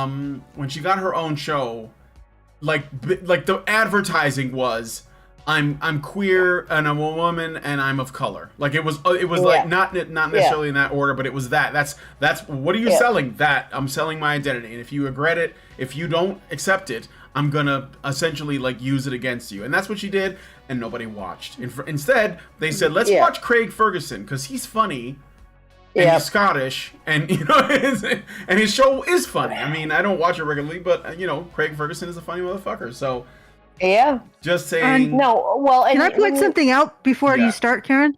That's going to be more succinct. You know, if you're going to pass your own flaws off as somebody else's problem in a self-righteous manner, you're not going to be funny. No, you have to do it the way Bill Burr did. You know, during that beautiful bit on Arnold Schwarzenegger, you know, the great man brought down, right? Because, you know, like, why wouldn't he think, you know, it's been 40 years, nothing but net. Why wouldn't he think he could bang the maid in his own bedroom, right? Without a condom. And, you know, cause you think your dick is your friend. You think your dick is your friend, and it's not. It's not. It's like it's the third base coach that's just like waving them all in, right? And it's like, yeah, no, run, exit strategy later, right?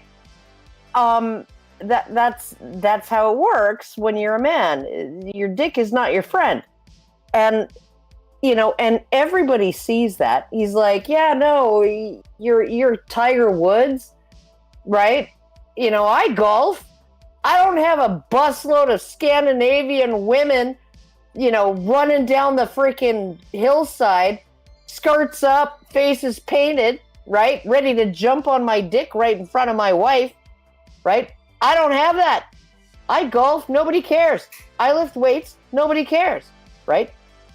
Okay, you know, there's an epidemic of gold digging whores out there, and nobody's addressing it, right?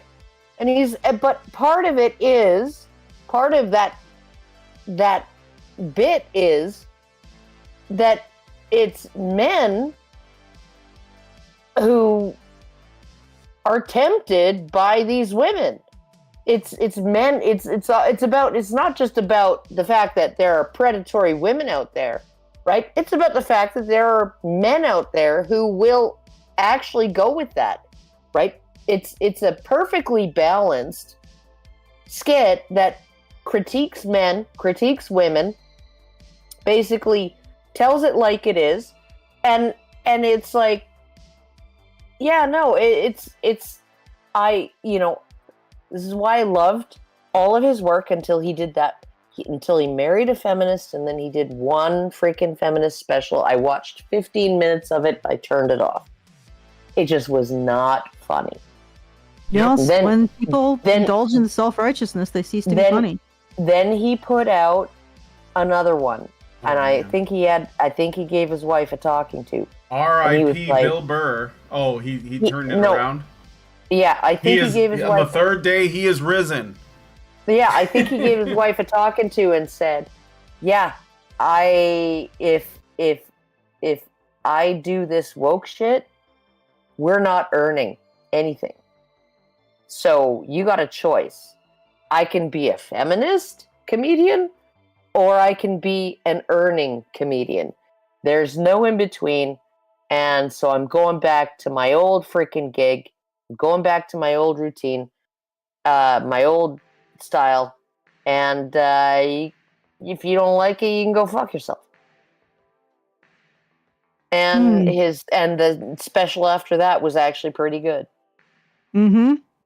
So, Let's see what she has to say, though. I do have some thank yous, but let's get a little bit more in. Orders were clear. Get a seat at this coveted table by any means necessary. And you have one, so shut up. Now, see, this is what I'm talking about. So, feminists create this concept of get a seat at the table. They do this over and over, and they do this with lots of things, okay? And they repeat this thing like it's true until it becomes so, like, ever present in our media that people think it is true, and then they try to actually achieve it. So she's like, now I'm going to get a seat at this coveted table that society is talking about. Dr. Society is talking about the seat at the table, and now I'm going to get it. But she's literally like approaching an argument that feminists have made over generations. And then when it fails, she's going to blame us.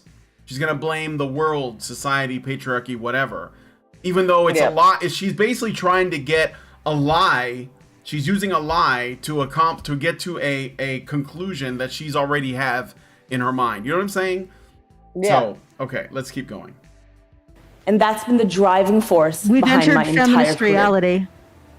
Now in 2010, You've had a successful career. Now shut up. It's the female system. This is the female system.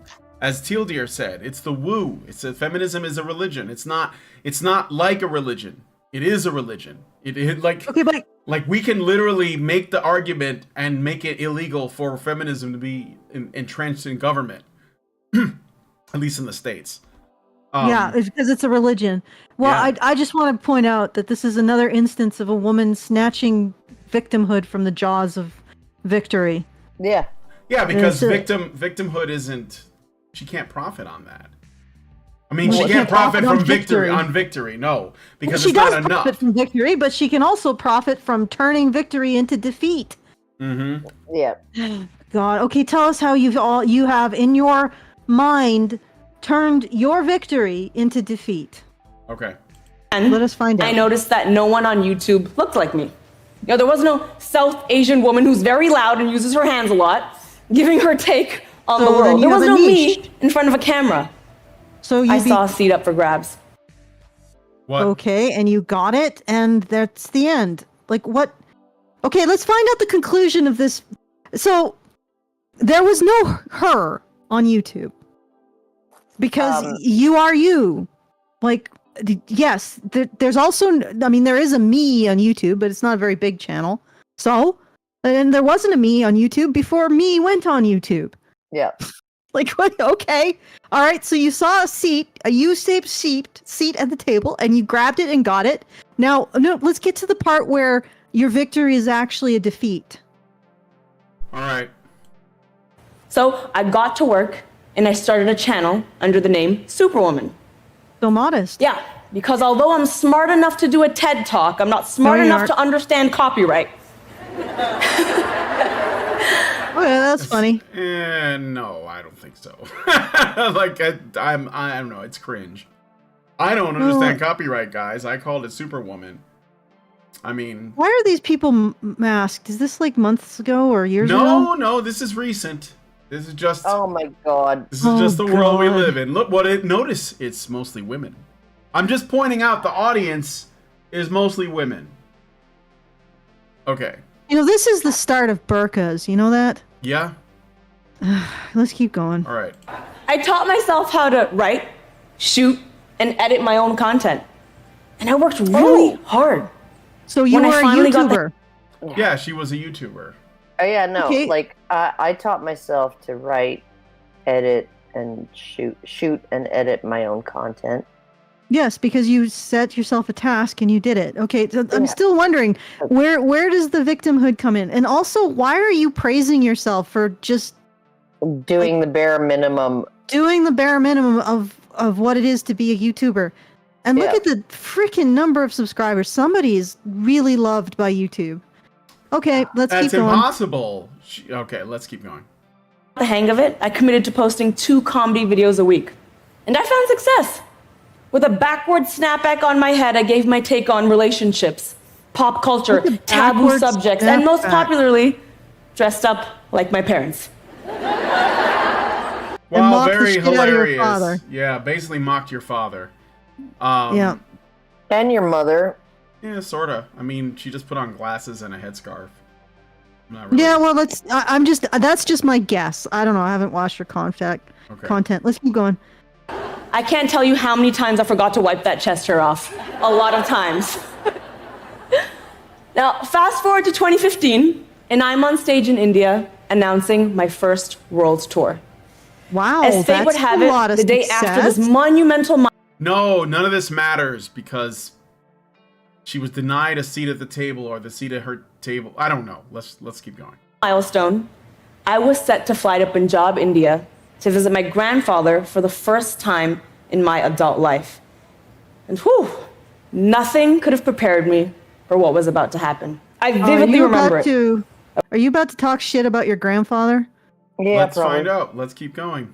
I was in the car, driving to his house. He was standing outside. I nervously got out of the car, walked up to him. He walked up to me. He looked me right in the eyes, and he raised his hand and decorated me with a flower garland. Oh, A gesture okay. fit for people of importance. He then proceeded to welcome me into his home, my mom by my side, and proceeded to show me all the newspaper clippings he had saved with my name and face on them. Uh-huh. He said the Where's words, the twist? "He was wrong." Words I had never heard a man say before to me. Really? He said, Should I keep going or? Okay, let's continue in All this right, all right. bizarre fantasy land. that I had Keep done what going. no one else could have done, and I had made the family name proud.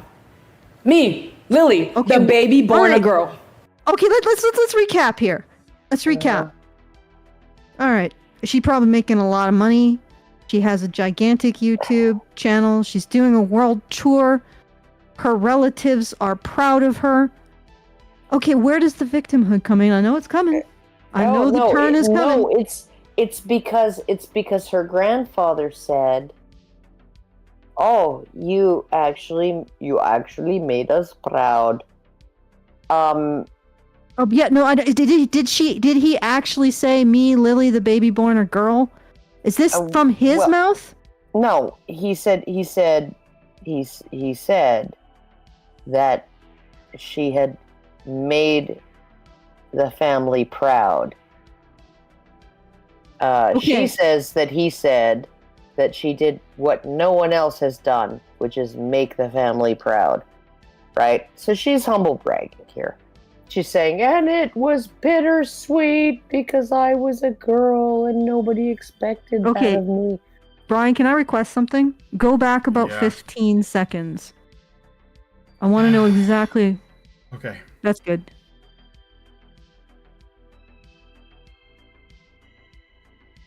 And proceeded to show me all the newspaper clippings he had saved with my name and face on them. He said the words, "He was wrong." Words What I was had wrong about never what? heard a man say before to me. Bullshit. No, who was wrong about what? No specification. Wrong. He was wrong about not celebrating her birth.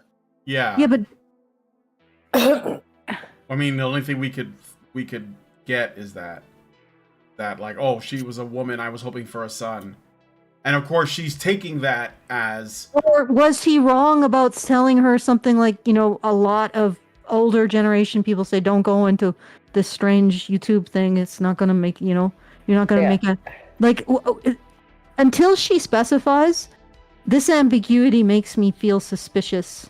Sure. All right. I get it. Okay. Yeah. Keep going. He said that I had done what no one else could have done, and I had made the family name proud. No one else. Lily, the baby born a girl. Okay, stop. This is bullshit. This is a narrative she's constructed in her head.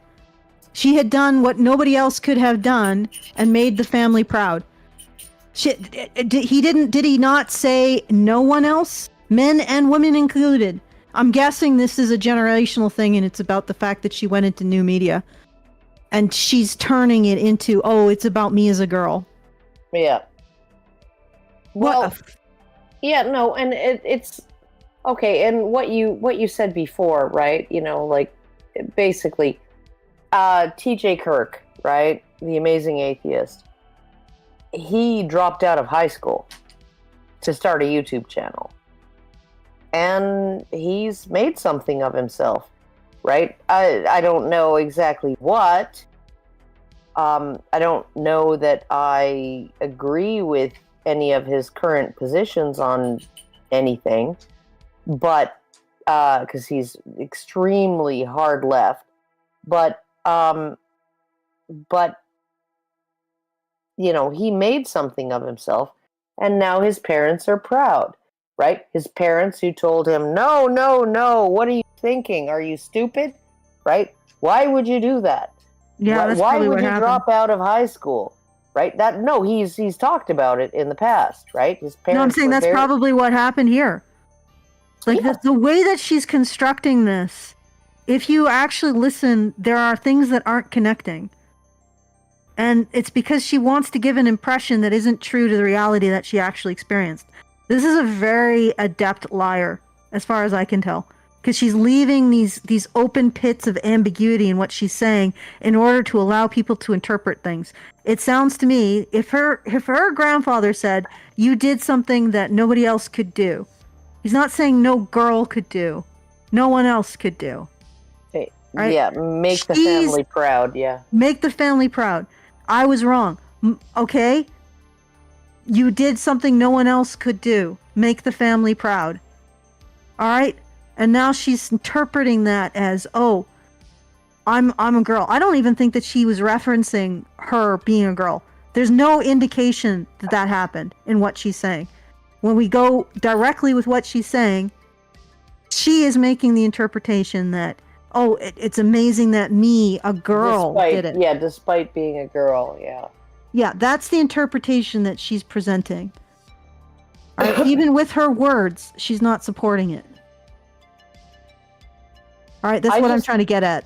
I'm just thinking, like honestly, you have people in India, and their kids go forth into the Western world, and or their grandkids. They want doctors and lawyers. Yeah, and engineers. And they probably don't understand YouTuber as a profession or comedian. Yeah, that's probably what happened here. And she's like, "Oh, I showed him up. I made something of myself as a comedian and YouTube," which he was saying, "Oh, I couldn't. Go be a lawyer or a doctor. The typical thing, which is very common in traditional societies. They do want their daughters to have these kinds of careers. Well, have those kinds of degrees. Degrees, not necessarily careers, because in a lot of these traditional societies, the degree is considered part of the trousseau. It gets you a more high status mate. Well, regardless, the women are still. If you have a bachelor's degree as a woman, you can land a man with a master's degree or a PhD. Okay, right? well, in my experience, women from Muslim and Indian cultures comprise the majority of the women in STEM. Oh yeah, when I was in there, that's what I saw, and a majority of the women in those jobs. Yeah, no. That's my husband's experience, because he's been in STEM for since I knew him, And So it's not just the degree, it's also getting the job. So I'm guessing that what happened was grandpapa was like, no, I think you should be a lawyer. I think you should be a doctor. You're smart. You should go do something important. Be an engineer. Be a mathematician, a physicist. Why are you doing this YouTube? You know, and then she comes back and is like, I became a gigantic success. And he's like, that's amazing. You did something that very few people could do. You made your family proud with this thing. And she's pulling, but I was a girl. Yeah, She's and that's pulling why that victimhood from the jaws of defeat, of victory. Yeah, no, and she's basically saying like he didn't expect her to amount to anything, and I don't know, but my husband works with Chinese women, Korean women, Vietnamese women, Filipino women, Indian women, Pakistani women, Bangladeshi women, right? He works with all of these women, for the last 14 years, and none of them are like, yeah, no, my parents didn't expect me to amount to... My parents didn't expect me to amount to anything. That's bullshit. Right? Their parents were probably driving them into engineering school. Yeah. And that was probably the same with her, because she looks like she's in the upper class of, upper caste of the Indian society, and which is another thing which is amazing that she's become a victim. But regardless, what she's presenting here, she's being very selective with the facts that she's presenting. Our interpretation is equally valid to what she's presenting as whatever the audience is interpreting from it. Yep. Because she's laid these areas of ambiguity that is not clear. And I would honestly say if he said you did something nobody else in the family could do, then he's not talking as if, it's because you're a girl. It's because you went into a career that is not a very low standard of like your YouTube career is a crapshoot for success. Yeah, no, it's an extremely tight market for anybody who wants to be successul. But let's see what else she says. Maybe my interpretation will be completely destroyed by her next piece of evidence of the dread misogyny of her grandpapa. I should read some super chat and some super chats before. Okay, and I should let you know that I have to go in like 6 to 10 minutes. Okay, then we will adjourn for tomorrow then, right? Yes. I guess, yes. Yeah. Yep. All right, so I got a super chow from Rorschach's No for $10. Thank you. And he says, "Hey Badgers, I needed to take a break for me to send this super chow. These type of people are insufferable, claiming when she came into the world a certain population, males, were against her. She wishes she could be a thought vapor particle about guys' general butt vapor." Yeah, they are insufferable. Lilly Singh is really like it's like the whole, what's funny is her whole problem is her attitude. If her attitude was better, she'd probably not only be more popular, but she'd probably have like a productive life. But she's just so funny. Yeah, well, you need to be humble in order to be funny. Or at least be able to self-efface. But yeah, I've always find it hilarious, these entertainers who like, it's not me, it's the audience that has the problem. Yeah, exactly. Yeah. It's like, really? You're not going to get very far with that. In no industry has that ever been true. But anyway,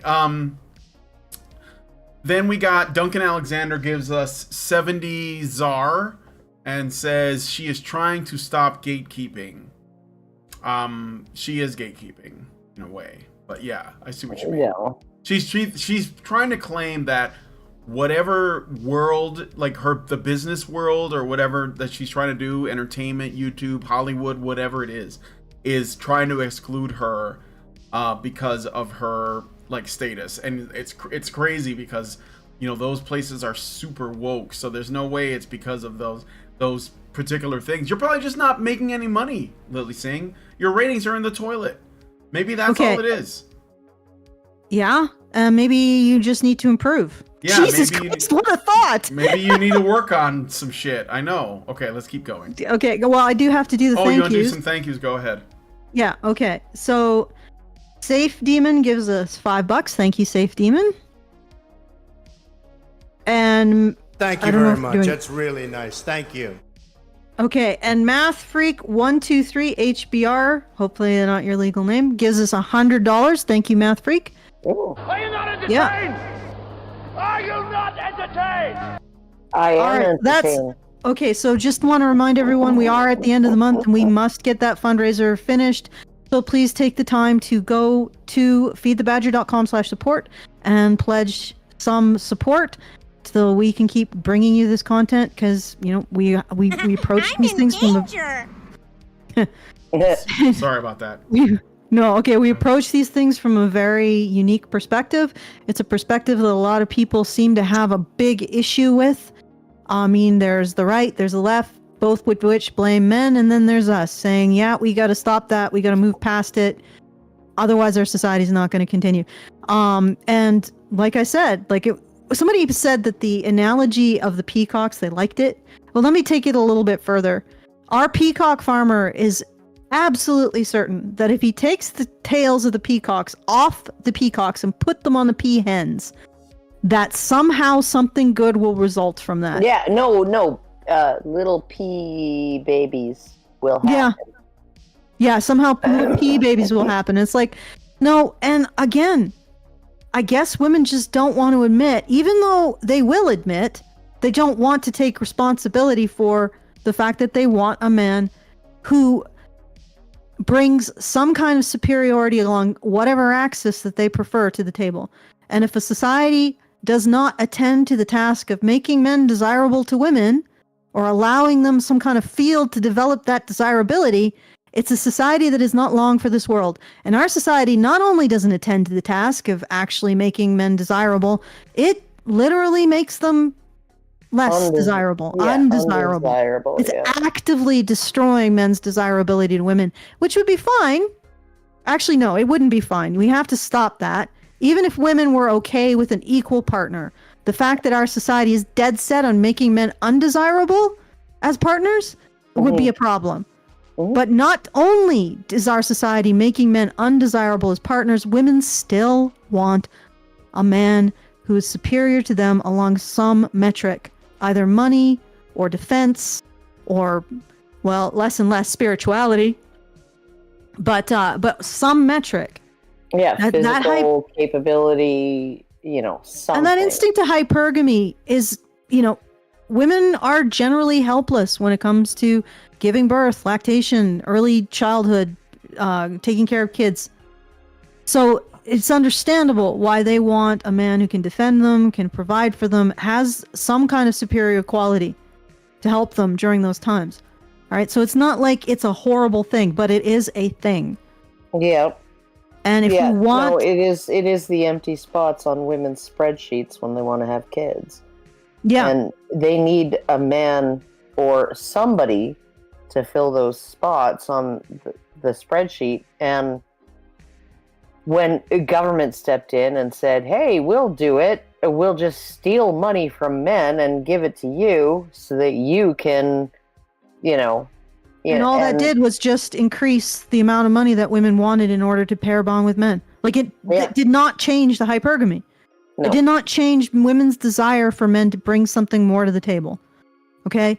If we don't deal with that, then we are not long for this world. So we got to stop blaming men. We got to start being honest about what we are and what we want, and start attempting to correct this without blaming men, without doing the easy thing, the easy and cowardly thing, which is simply blaming the group of people that has the least amount of power.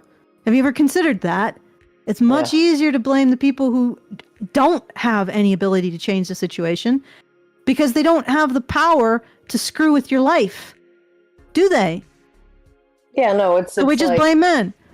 Yeah, no, it's like why are the vast majority of people who are audited middle and lower income people? Why is the median income of of people who are audited by the IRS, like $20,000 or less per year.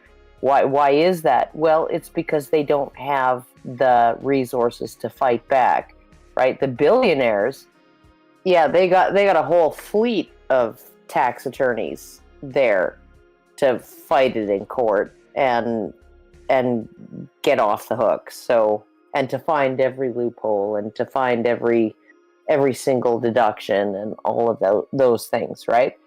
And that's why that's why the IRS overwhelmingly targets people of modest income or even low income. And, that's just how it is. And so you're looking at a situation where, you have a situation where, women, they don't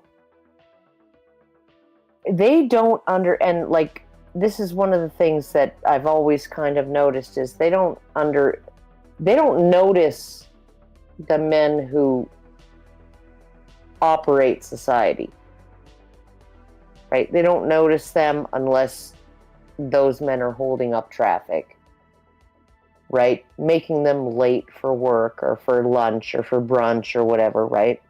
They don't notice them. And I think it's absolutely scandalous that you have an entire half of the population who basically think that the people who are up in cherry pickers fixing the power lines are just an inconvenience on their way to go dress shopping. Yeah. Right? That's literally all they are. Same with the mechanic, who fixes their car, who looks after their car. Like I look at the way some women treat their husbands, and like, I'm not always nice to my husband. I'll give you that. But I'm always fair. I'm always fair. Okay. And so I look at it and I think I see women treating men like absolute sacks of crap. And they treat other women, right? Other women who actually want to provide value to their men. They treat them like they are exploited victims. Well, he doesn't do half the dish duty, and you're a stay-at-home fucking wife. Get your tits over the sink and wash some dishes. Okay. All right. Men have been subject to, like, when we blame men, we make them undesirable as partners. Yeah. Patriarchy theory, patriarchy conjecture, all of this makes men undesirable as partners. Okay? That's what we're doing as a society. And again, a successful society makes the most amount of men desirable as possible and doesn't just rely on the individual man to overcome a narrative of how he's undesirable as a partner. Like, not just overcome, the initial, selling himself to a woman, but overcome an entire societal narrative that makes him undesirable as a partner. This is the first time in human history we've asked men to do that. Yeah, no, and let's talk about desirability. Well, all that means is fitness. Yeah?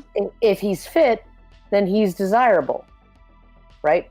If he's more fit than her in certain ways, in certain aspects of her life that she's maybe not interested in pursuing, maybe she's not interested in doing the physical work, maybe she's not interested in being the primary earner, maybe she's not interested in being he needs to be more fit than her. And so we're basically crippling men, right? Mm-hmm. And then saying, why won't these women, why are there no fit men? Why won't these women date these men in wheelchairs? Why we cripple men's desirability with these narratives of blaming men, and then we ask men, well, why we blame them for not being able to overcome. Like literally, a single man walking up to a woman who's heard all of her life how wretched it is that men are. Yeah. No, how horrible they are when they're not rapists, they're wife beaters. When they're not wife beaters, they're selfish and neglectful. When they're not selfish, neglectful, they're entitled. Yeah, they stole her job. They earn more money. Same all work, of this coming from every institution, every government body, everywhere around her, every newspaper and her glossy mags, in her choices of fiction reading, everything telling her that men are a bad choice. And we look at that guy going up to that woman and they're like, yeah, if you strike out, it's all your fault. That's ridiculous. Yeah, no, it's like both of my sons have basically said it's not worth it. Right? They're both gainfully employed. One of them is like on a management trajectory, right? Like he's already a manager. He was promoted to management at 19.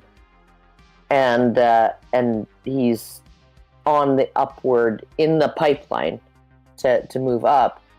And he's just like, yeah, no. Yeah, a girl touched my penis a few times and it's not worth it. So, honestly, I think he's got his priorities straight in a lot of ways. Yeah. Okay. All right. Let's do a little bit more, and then I'll do another call out, and then we'll. Okay. I want to find out what the victimhood is. Like this has been on pins and needles to find the turn in all of this. That's right. Now, in that moment, I truly felt like Superwoman. I did. Through my YouTube videos, I've amassed almost 15 million subscribers and 3 billion views. But more important than all of that, I managed to change one view. I challenged my grandfather's entrenched gender beliefs. Okay, and for the first time in my life, I remember thinking in that moment, oh, I finally got a seat at the table. Hello, props. Alongside the men in the industry. I felt like that. What? Like, seriously, lady, at this point, 7 million subscribers, you are the table. Now shut up. Yeah. Like, how? So basically, she said that because her grandfather allegedly, not based on the things that she's actually said, but some kind of imputation of his attitude, which I guess is really unique for upper class Indian families because they all seem to want their daughters to be engineers and computer scientists. But her family was unique. Her family was like, no, you need to be you need to tend the garden and slop the hogs, but we don't want you to become a successful entertainer because you're a woman, not because successful entertaining is a crapshoot. No, okay. Yeah. All right, so she's unique. Her family is uniquely sexist. Because, how is it that, Brian, could you not move the cursor so much? It's really distracting. I'm sorry. I'm so autistic. But how is it that she is, like, in Indian and Chinese women, like Indian, Asian, and Muslim women comprise the majority of the women in STEM, not just getting degrees, but getting jobs. And yet their families are all so freaking sexist relative to, I guess, Western people. Like, how does that work? Right? How does her culture have a unique problem with that while churning out the majority of the female STEM graduates and employees? Yeah. How is that go? How does square that round peg for me? But let's move past that. She has managed to make her life into victimhood. She has done this. She's in the 1% and because she's a woman, she's a victim. Let's hear the rest of this. And encouraged by my grandfather's approval, I became more confident in my influence.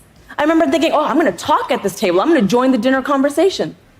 A lot of my male mentors make comments and posts about box office numbers and salaries and titles and those dollar bills. So I thought, I'd chime in here. I learned very quickly that whenever I spoke of money, people got a little uncomfortable. Because you're probably an idiot. Like the time I pointed out the gender gap in the Forbes list for That's online not creators. speaking about money. Oh my God. When you talk about wait. money, people get uncomfortable. No, when you talk about your ideology. What's this novel thing? A gender gap? Has anyone ever heard of this before? I didn't know this. Oh yeah. What? No, she's not. Lily says in her tweet 2 years ago, I was almost even between male and female. Last year it was just me, and this year there are no females at all. Something I predicted in my Instagram caption last year. I'm concerned the digital space is going to repeat the mistakes of ancient industries. Hope I'm wrong. Okay, that's entirely driven by the audience, or maybe the algorithm. I'm fascinated by this idea. No, Are you saying there is a gender gap in pay? I've never heard feminists talk about this before. No. Never heard it. And here's the thing, right? She did literally. She was very successful on YouTube. Kate, don't start howling, Kevin. She was very successful on YouTube. And then she started talking about this shit, and everybody got turned off. And then oh yeah, no, because you know who doesn't talk? Markiplier. Like, what does he do? He plays Five Nights at Freddy's and does the jump scares. Yeah. Like, that's what he does. Jake Paul. Oh, I'm sorry. You don't match like the top 3 people on YouTube. I weep for you. This must be patriarchy. Yeah, and then she like doubles down and she goes down because it's like, yeah, no, nobody wants to hear you whining about how you're not as successful as people who are more devoted, more talented, more interesting, more appealable, I guess, more appealing, right, than you are. And then you decide you're going to lecture everybody. You're going to have your late night talk show. And you're going to turn it into some kind of feminist podium, and nobody wants to hear it, right? Because nobody wants to hear from a moral busybody when they're supposed to be watching comedy, right? That's just how it is. So I'm just like, oh, Jesus Christ. I'm just like, this is how she snatched defeat from the jaws of victory. Like, she can't be happy with 7 million and being most likely being a very highly paid YouTube star. Yeah. Nope, that's not sufficient. She now has to play the victim. I mean, she was definitely monetized. I mean, she's not saying anything contentious, like men are human beings. So yeah. I'm sure that blaming men, for God's sake. Yeah. Jesus Christ, we're blaming our men to the destruction of our society. No, she's not saying anything contentious at all. And you know what? Cry me a frickin' river, lady. Yeah. Cry me a frickin' river. Do you want me to play some more, or because I'm done. We're done. Okay, we're done. Yeah, yes. no, I gotta go. I got a thank you to give. I'm gonna do another shout out, guys. We are at we got one full 2 days left. Must get this thing done, so please do go to feedthebadger.com/support. Help us out in whatever way we can. I really appreciate it. I do not want to stop this because I feel like if I stop this, there's nobody else that's going to pick up this baton of recognizing that we can't keep blaming men, not just because it's harmful to men, but also because we're basically destroying our future at this point. Like we've gone as far as we can down this blind alley, and we are now smashing our head against the brick wall of the blind alley. Being like, Bob, men, why did men do this to us? Smash. Why did men do this to us? Okay, yeah, we gotta stop. All right? We gotta move on to something different. We gotta start thinking outside of the man blame box. Yep. And this is a message that needs to be heard. It gives me a sense of hope in the future that you guys still continue to support it. Even though, we don't have sponsors or really big corporations at all interested in this. We have you, and that gives me hope. So please continue to do so by going to feedthebadger.com/support and helping us out. You are making a difference. I mean, the world is trying to say to everyone that we can't make a difference. You know, we're small, we're insignificant, but I think we are making a difference by continuing to talk about these things, continuing to be honest about men and women and a way forward that doesn't involve blaming men for everything. So, feedthebadger.com/support. Please help us out so we can continue again. And if you want to give us a tip after the show is over, feedthebadger.com/justatip. You get the full benefit of confusing us with an extensive little mini essay, and we get the full benefit of the money that you send. So feedthebadger.com/support to make sure that we can continue to do this, to give me hope for the future. Maybe Karen and Brian will also feel that there's some hope for progress in these issues. If someone can at least support talking about them in this way. I mean, that's what's really critical. We're never going to deal with this problem if nobody can talk about it. Yeah. Right? It's just going to disappear, and then we're going to be just another failed civilization, and everybody's going to look at our ruins and say, "Oh, I wonder what happened there. Oh, they seem pretty prosperous, and then they just sort of collapsed." Yeah. Okay? Like, let's not do that. Let's be the Roman Empire. Let's rise up from the ashes of the defeat in the West and still go on for another 1,500 years in the East. Right? There you go. That's what we want to do. So feedthebadger.com/support and make it happen, because it's up to you, and it's only you. That's it. It's you. All right. Thank you for joining us, and I'll hand it back to Brian. All right. So I do have a super chow from Anonymous for $25. And they say, the expectation of the presenter is to find the audience, not for the audience to find the speaker. I think that is something people have reversed in the era of social media. It's women. You're thinking in the white male system. You have to stop. We're not living in the era of the white male system. We are now living in the era of the women's system, which is a feelings-based system. I'm not kidding.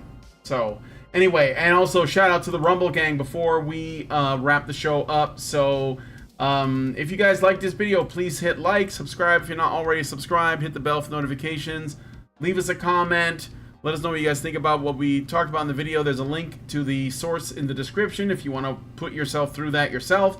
And Doge is in the chat for the Rumble Gang, and we'll talk to you all in the next video. Men's right activists are machines, dude. Okay? They are literal machines. They are talking point machines. They are impossible to fucking deal with, especially if you have like a couple dudes who have good memory on top of that too.